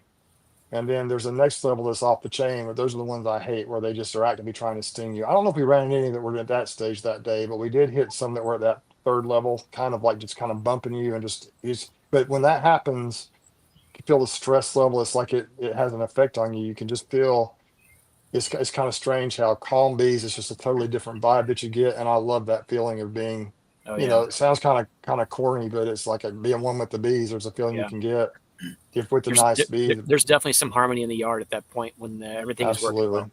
Yeah. All right, guys. Well, I better run, but it's nice talking to you guys. It's been awesome. I appreciate y'all having me on. See you, Yep. Bruce. Thank Okay, you. I'll Bruce. take care. Okay, ya. bye-bye. You know, the one thing that Bruce was kind of talking about a little bit that Melissa and I have thought about a little bit, you know, I think I've mentioned this before in chats. I don't particularly like honey production. It's messy, it's sticky, it requires a lot of time to dedicate to extracting and pulling a lot of supers at once, things like that. But I like the idea of diversification, you know, whenever it comes to, you know, farming or what have you, because if you think about it, you know, there are so many things that we can all do to the book 100%. We can be on our game, you know, through and through. But if something doesn't line up, like weather, or you have some sort of a mishap or whatever, that can all go downhill very quickly, you know. So if you've diversified a little bit, I think that, especially if you're a person who somewhat depends on the income, maybe you're a sideliner and you've got a lot invested in it, or even particularly if you're a commercial operator, obviously you have to make money. You know, I know sometimes people throw rocks at these commercial guys and say, well, if the commercial guys did this, that, and the other. But I think at the end of the day, if you really sit back and think about it, everybody would do a lot of things in desperation to save their money stream that comes in, you know. So I think it's easy to sit back on the back lines and throw rocks at some of these guys about different things. But at the end of the day, these guys are getting really creative about how to turn a profit. You know, in today's changing market, you know, we have so many different things we have to compete with, you know, the Chinese honey coming in for one, you know, all these different weather swings and things like that are constantly bombarding them. So you have to get really creative, I think, in the thinking behind that.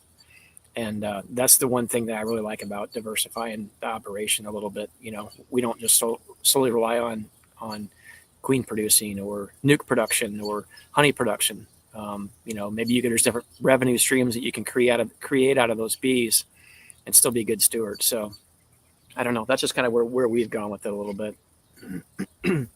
Well, I know when I first started, they used to, like you say, throw rocks at the commercial guys all the time. Well, they're doing this and they're doing that, you know, they're getting rid of these queens and all this different stuff. Well, then 15, 16 years later, when I'm starting to understand why the commercial guys are getting rid of queens, and it's about a fresh queen makes more honey money because she's laying more eggs. And then you listen to and you had more science now, I think, than you did 16, 15 years ago, where the one gal out of Texas, she was talking about queens. And after the first year, that queen reduces by 40% in egg laying. And that's huge. Oh, absolutely. You know, and this is why like you say, the commercial guy's got to make a living. So he's trying to get as much out of that box as possible. So he's going to put in a fresh girl every year. I'm noticing that in my thing, where last year, I put young queens in. The honey flow was better last year than this year because of rain and whatever. It was actually flowing all the way through July, which is not normal in my area. And this year it's done. It's just over with. I had more when I was harvesting the honey supers here the last few days. Bobbing was just, I mean, the bees were trying to get into my honey supers on my truck. And in other years, they had something to go do. And it was like, oh, blow them out and put them on. And, you know, you had a few bees in the house. Well, now I'm sucking them up with a vacuum cleaner because I got 20,000 bees in the back porch of the house. Mm-hmm. pulling up the darn, covering the windows and things like that. I mean, you start to learn why these other guys are doing these certain things and stuff. And I'm looking at, like with my rolling demery that I do, I'm pushing my queens to the limit. And they say in the mid-Atlantic, 2 years, get rid of her on the second hunting round, which is this year. I found this year, after the first year where I pushed them, the second year, they're doing like Brad down in Cajun Homestead. They're dying about halfway through the honey flow this year on a lot of them. And I'm going queenless. And I'm like, okay, I wore them out as far as I'm concerned. And then it's kind of a strange thing. You start, your observation starts to kick in a little bit better. You can't have a better keen eye of what you're looking at. Yeah. And understanding what you're looking at. And I started last year, I had Fresh Girls. She laid up every possible cell in that 2 medium brood box, or that single deep, you would say. And they forced them to put all the honey upstairs in the honey supers. This year, she's laying 40% less, if not more. They're starting to put a little bit more honey down in the brood chamber area and not so much upstairs. And it's like, look at that. Look at the difference in where they're putting certain things in that brood chamber. It's like, if you really look for that or notice that, it's like, they're right. You need to have, for me, I'm pushing them as much as I can get out of them that first year when they're brand new. And it's like, I got to get new queens on a yearly basis if I want to keep the production up and try to capture whatever I can get, depending on the weather conditions. And like you say, every year is different here. I always call it, when the locust trees bloom across the road, I call it the locust rains. It's like, seems like every 1 year out of 7, you get a great flow out of locusts. The rest of the time you get maybe a week's worth, and then it rains for 4 or 5 days. And it washes it away. And then this year, sort of the same way. And then here comes the poplar right behind them, which is which is one of the biggest nectar sources for us. And it pretty much rained while those trees were in bloom. And it's like, okay, we're done. So I mean, but that's it's all about experience. I mean, if you really, for myself, we all go to these conferences and we go to YouTube on certain people's channels, and we sit there and pick up these nuggets of information, and we study this. This is a craft that you have to get yourself tuned in. And you got the backyarder. I mean, all of us here are sideliners at least, and if not, pushing towards the commercial side. And we try to better our knowledge base all the time. Whereas a person that's got 4 hives in the back, it's like, put bees in a box and kind of, if they're good beekeepers, they don't just put bees in a box and walk away. If they are, if they're the average, that's what they do. The other folks sort of train themselves or educate themselves. That's the biggest thing with bees, is if you don't educate yourself constantly and keep up with everything. And then these chats that we have here, where we're helping out everybody as far as what your experience is, like tonight with Apiguard. I've never used it, but you guys have.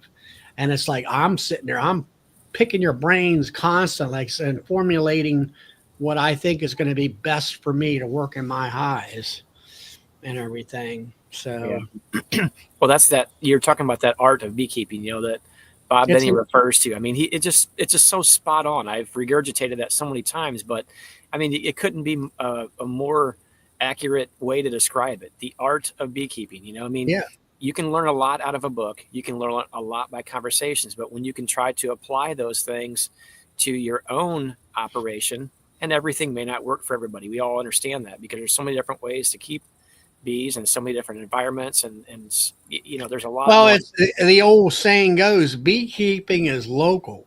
Yeah. And I'm talking within 20 miles, it's local. I had a Yeah. friend of mine that keeps, I don't know, 25 or 30 up.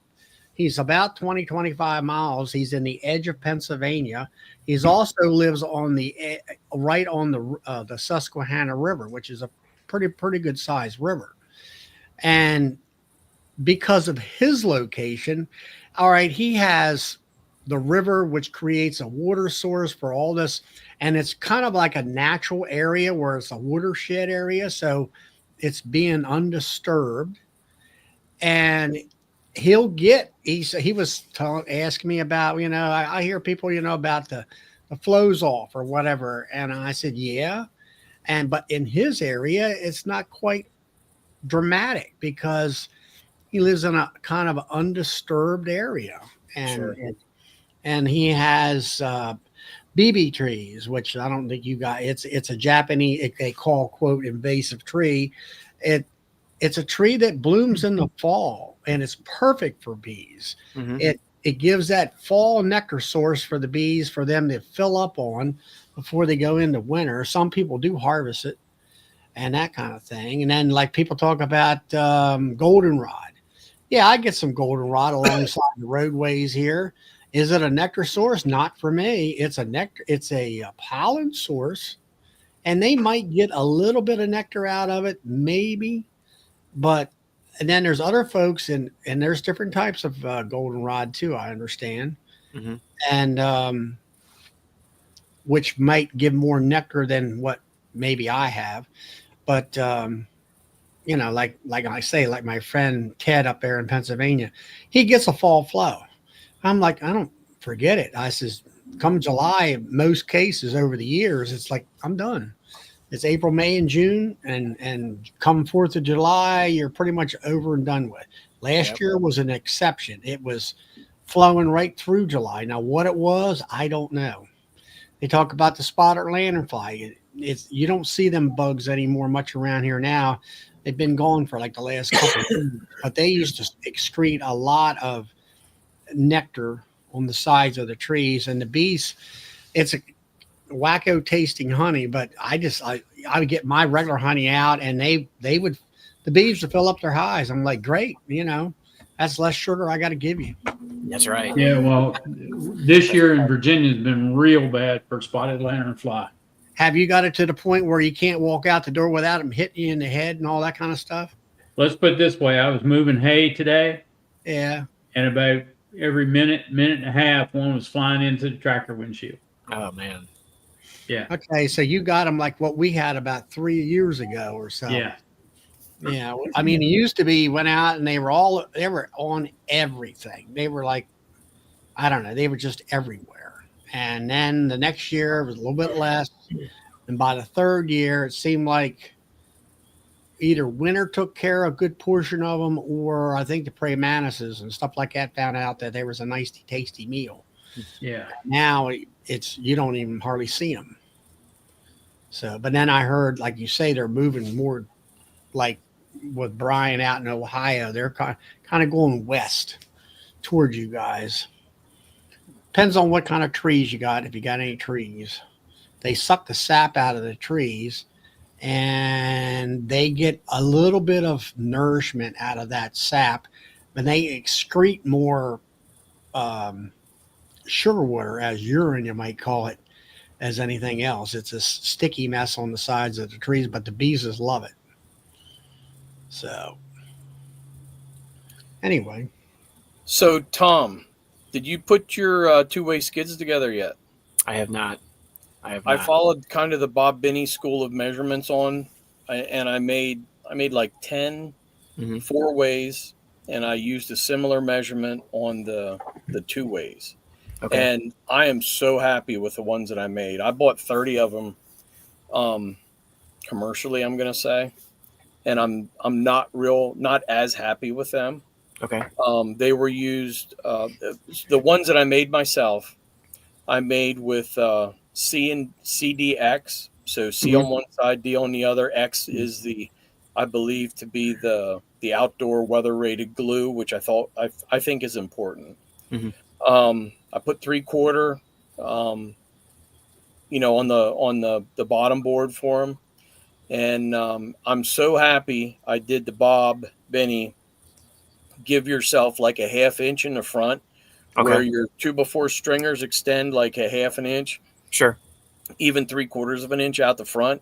It's Mhm. so nice when I'm sitting there getting in my bees, flipping a cover, flip that inner cover or whatever you have on, and you Mhm. can actually set it right down there, and those bees that were on that inner cover will walk right back in the entrance. Oh, But okay. Very good. I was thinking about you and building your pallets, and over the last 2 weeks I've been through a bunch of bees, and it Yeah. was so nice. All my 2-way pallets, all the 4-ways that I made, you know what I mean, that I could open them up, flip them up, put those bees down there, they walk right back in, Yeah, for and sure.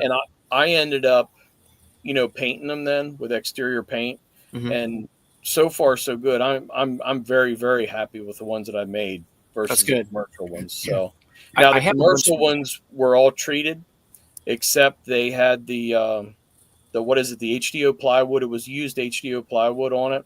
Yeah. Now they're only 3/8 of an inch high, as far as the opening goes, and as far as all the sticker boards around the sides.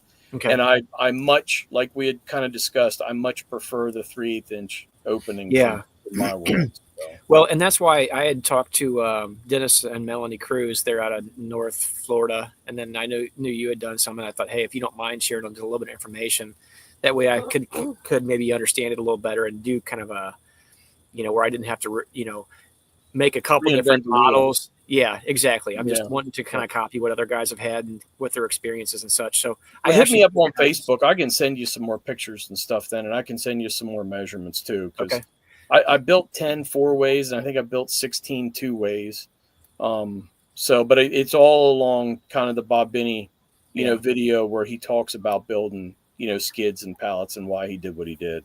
Well, there's a commercial operator that I've kind of befriended the last, I don't know, year and a half or so that lives out at the opposite side of the state.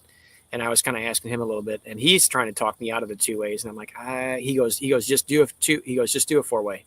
And then I said, I don't know that I want to do that. He goes, if you decide that you want to go to almonds, and I'm like, I don't think I want to do that. And he goes, you never know. And I'm like, you're right. I do never know. And he goes, and he said to me, he said, he goes, you're going to want the 4-way. And I'm like, well, here's the situation. In order for me to be stimulated enough to want to take some of my bees to almonds, I would have to piggyback with somebody that I know and somebody that I trust, because I'm not the guy to let part of my investment run off a couple thousand miles away from me and not know what's happening. I like to be as much in control of my situation as I possibly can. But and I told him, I said, I don't know. I'm not going to say it's completely out of the cards, but right now that's not an aspiration that I have. So I'm like, I just want something that's a little bit easier for my own operation, as we were talking about here in the near future, maybe buying a mini track loader that I can use for my landscaping company, but I can also use for the bees. That's the big determining factor. If you have a piece of equipment to move them, I would not screw around with 2-ways. Period. Okay. They are, and I'll tell you, they're actually a little tippy once you start stacking a bunch of boxes on them. Okay. Where a 4-way, you don't have any of that, but you can't move them by hand. Yeah. You know what I mean? You have to have something with a set of pallet forks on it. And I love my little 2-ways. I think it's a cute yard. Mm-hmm. They're really nice. You can walk up, basically, behind them. You can work them from behind. You can work them from the side. They're great that way, but they're not. They're a little tippy, and I will only build 4-ways probably in the future. And Okay. if I get into sending stuff, to California, I'm probably going to make 6-ways for that. Oh, okay. You know what you're I mean? using, I can't remember. Are you using 8 or 10s? I'm using 10s. I'm using deep 10s. So, Okay. I got you. yep. But that's just, if you're going to have equipment to move it, I wouldn't even bother with the 2-ways. Well, You know what, Will? If you want to make them 6-ways, you gotta tag along with someone that's hauling 6-ways. Otherwise, you're going to have a difficult time finding a load to fill. Are 6-ways getting to a point that they're the oddball now? Yep. Okay, so that makes it easy. I'll just keep making 4s, making and I- buying 4s.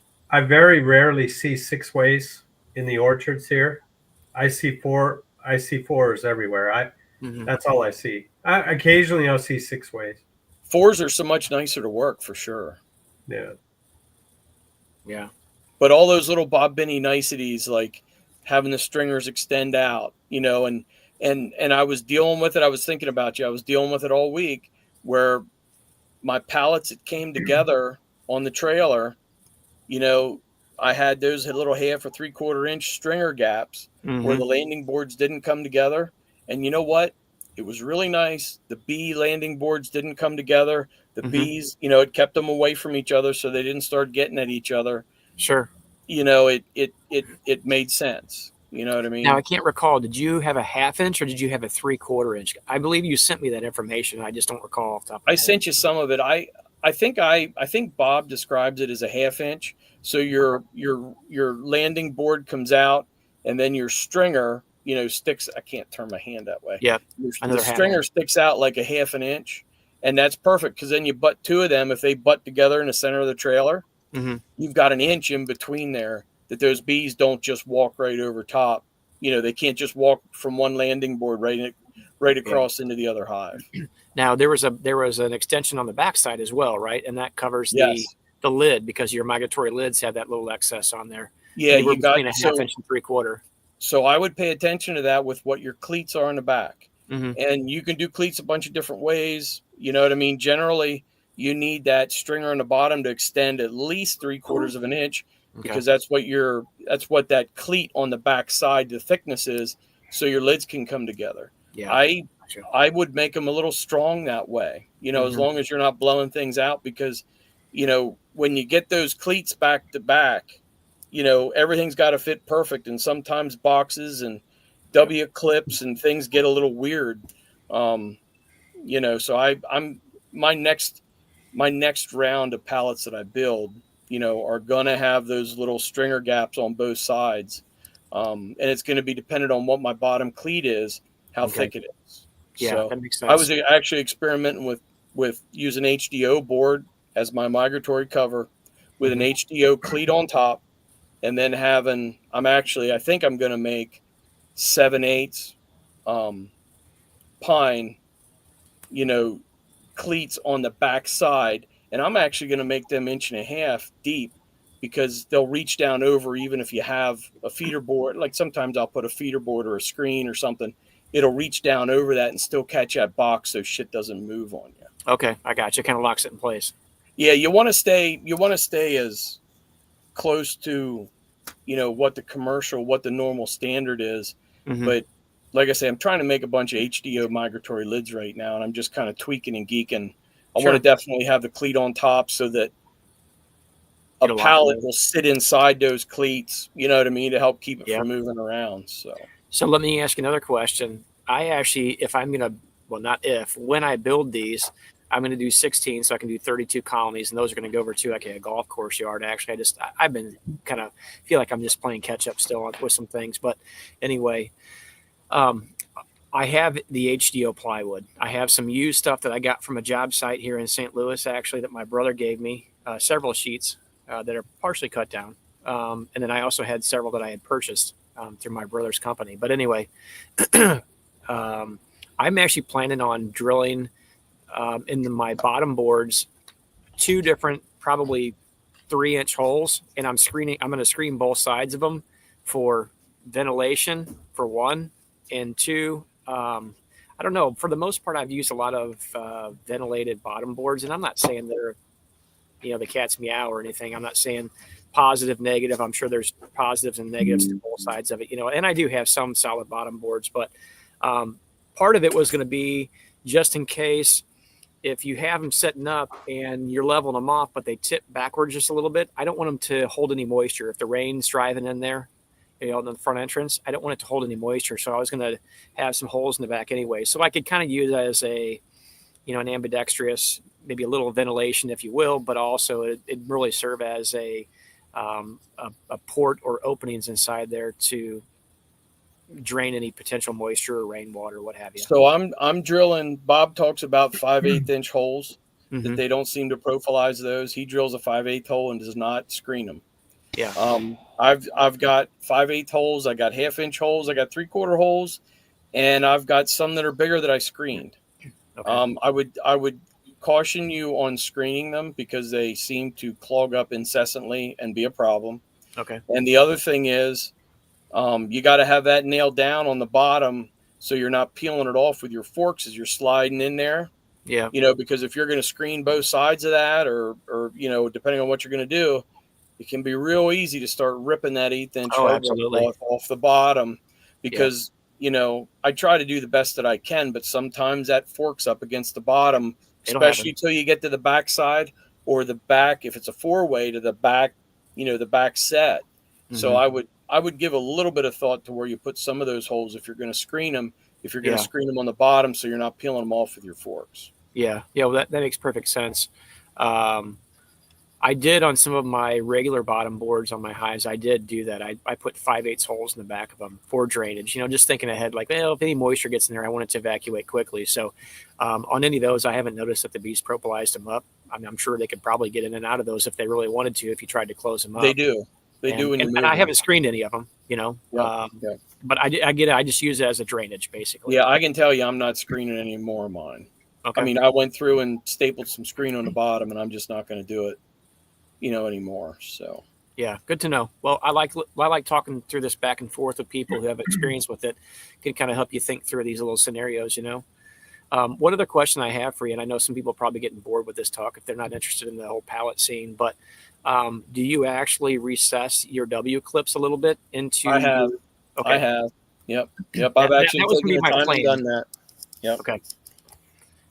Yep. That was gonna be my plan to do so. I'm guessing they'll probably need to go down. Maybe I just got a bag of clips when we were at the Missouri State beekeepers meeting here. I don't know, 2 weekends ago. I think it's a little less than 1/8 of an inch. Okay. And I actually set them up on my table saw and ran them across real quick. I was actually going to set up a router with a little dado blade or a little dado that'd be great, and just set it up on there and buzz it back and forth. If I get them pretty close, approximate, I'm not worried about the little small stuff. Just enough to set them down so that box sits nice and smooth. And I always drill them, the W clips, because it's right at the edge of that piece of wood, that divider wood in the center. And I don't know how people don't do it without drilling it, because you split it out, because that W clip's right out at the end. Okay. Good to know. What I mean? Well, that's what I'll do. I was just planning on probably using either some HDO scrap or some pine, and then maybe wax dipping it or something. The problem is in my tank, my wax dipping tank is only a 24 by 24, and I can get about 30. I want to say 30 inches. No, not quite 30. Maybe 26 or 27. I need to we're running the same tank. I've been dipping my HDO lids. Okay. I'm not real happy with how that turns out, but no, you got to seal the ends. So, well, my thought is about the pallet itself. I'd have to maybe put it in, then flip it and put it in again. Because my tank's not big enough to do an entire 2-way pallet. So I don't know. That's probably what I'm going to end up doing. I did fire up my tank here last week, and I did 50 boxes. I wish I would have had those pallets done already, but I just haven't made time to do it. Once I sit down, I can probably build all 16 of them in a day. They go quick once you start. I just focus on what I'm doing, and I'll probably build a mock-up one and then try my boxes on it, make sure everything works, and then I'll just start cutting a whole bunch of lumber, cutting all my runners, my bottom slats, and just kind of roll with it. But make sure to watch Bob's video. You'll pick all kinds of stuff off of that. That's what I did. Yeah, we'll do. Put the 5 what was it, 5/8 inch hole in the back corners of the pallet. I do that. That's what I do. I do that on my bottom boards too. Well, it's interesting. Some of this HDO I got off the job site, they used it for what it's intended for, concrete board. They were pouring some big rounded structure at a job site my brother runs. And he asked if I wanted it. I'm like, yeah, absolutely. I said, is it in good shape? He goes, it's cut down a little bit. He goes, it's still 8 foot long, but it's like 3.5. And I'm like, you know what? I don't care. And I said, how much is it? He said, it's free if you come get it, but I'm not going to hang on to it for long. So I ran up there. Me and my boys loaded it up on a rain day. Actually, I don't remember. I grabbed 15 sheets of it. So, I mean, grab all of it. Whew. Yeah. And that's what he said. He goes, how much you want? I'm like, if it's all in decent shape, I'll take it all. And it actually was. So where they had fastened it to the building, there is two 1-inch holes spaced on the 8-foot lengths, come in a couple feet on each side. So there's already a couple holes in it. I'm like, you know what? I don't even care about that. I wouldn't even worry about it. I'd just use that like conventional and be done with it. I think that's what I'll probably do. So Yep.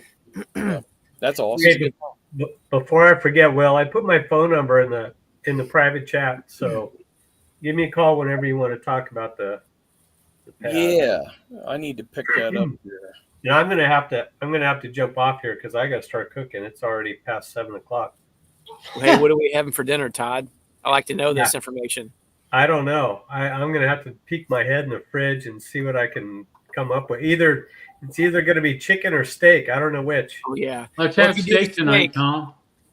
I'm sorry. Let's have steak tonight, Todd. Yeah. Hey, I'm all for it. We have somebody that's down there frozen in the freezer. Melissa cooked me some pasta, which I don't like pasta, but I also keep my mouth shut because I don't like to cook. So she says, what do you want for dinner? And I'm like, beggars can't be choosy. I'm like, you know what? You know what I like and know what I don't. And I'm like, I will eat whatever you cook, but I would prefer this. So, you know what? Again, like I said, beggars can't be choosy. But she knows we eat a lot of steak because we like red meat, and we usually have a cow in the freezer all the time. So, hey, Tom. A statement like that is a dangerous statement to make. Hey, he skates on thin ice every single day. Every single day. I am the guy that will open my mouth and put my foot in it and not learn a thing. Okay, it's just how it works with me. You know, Melissa and I love each other dearly, right? But we will pick on each other until the end. You know, so. I got myself a good lady there. I can't. Yeah, you do. I can't complain. Not at all. She's a go-getter. She'll call me on my nonsense, and you know, she's a good teammate for me.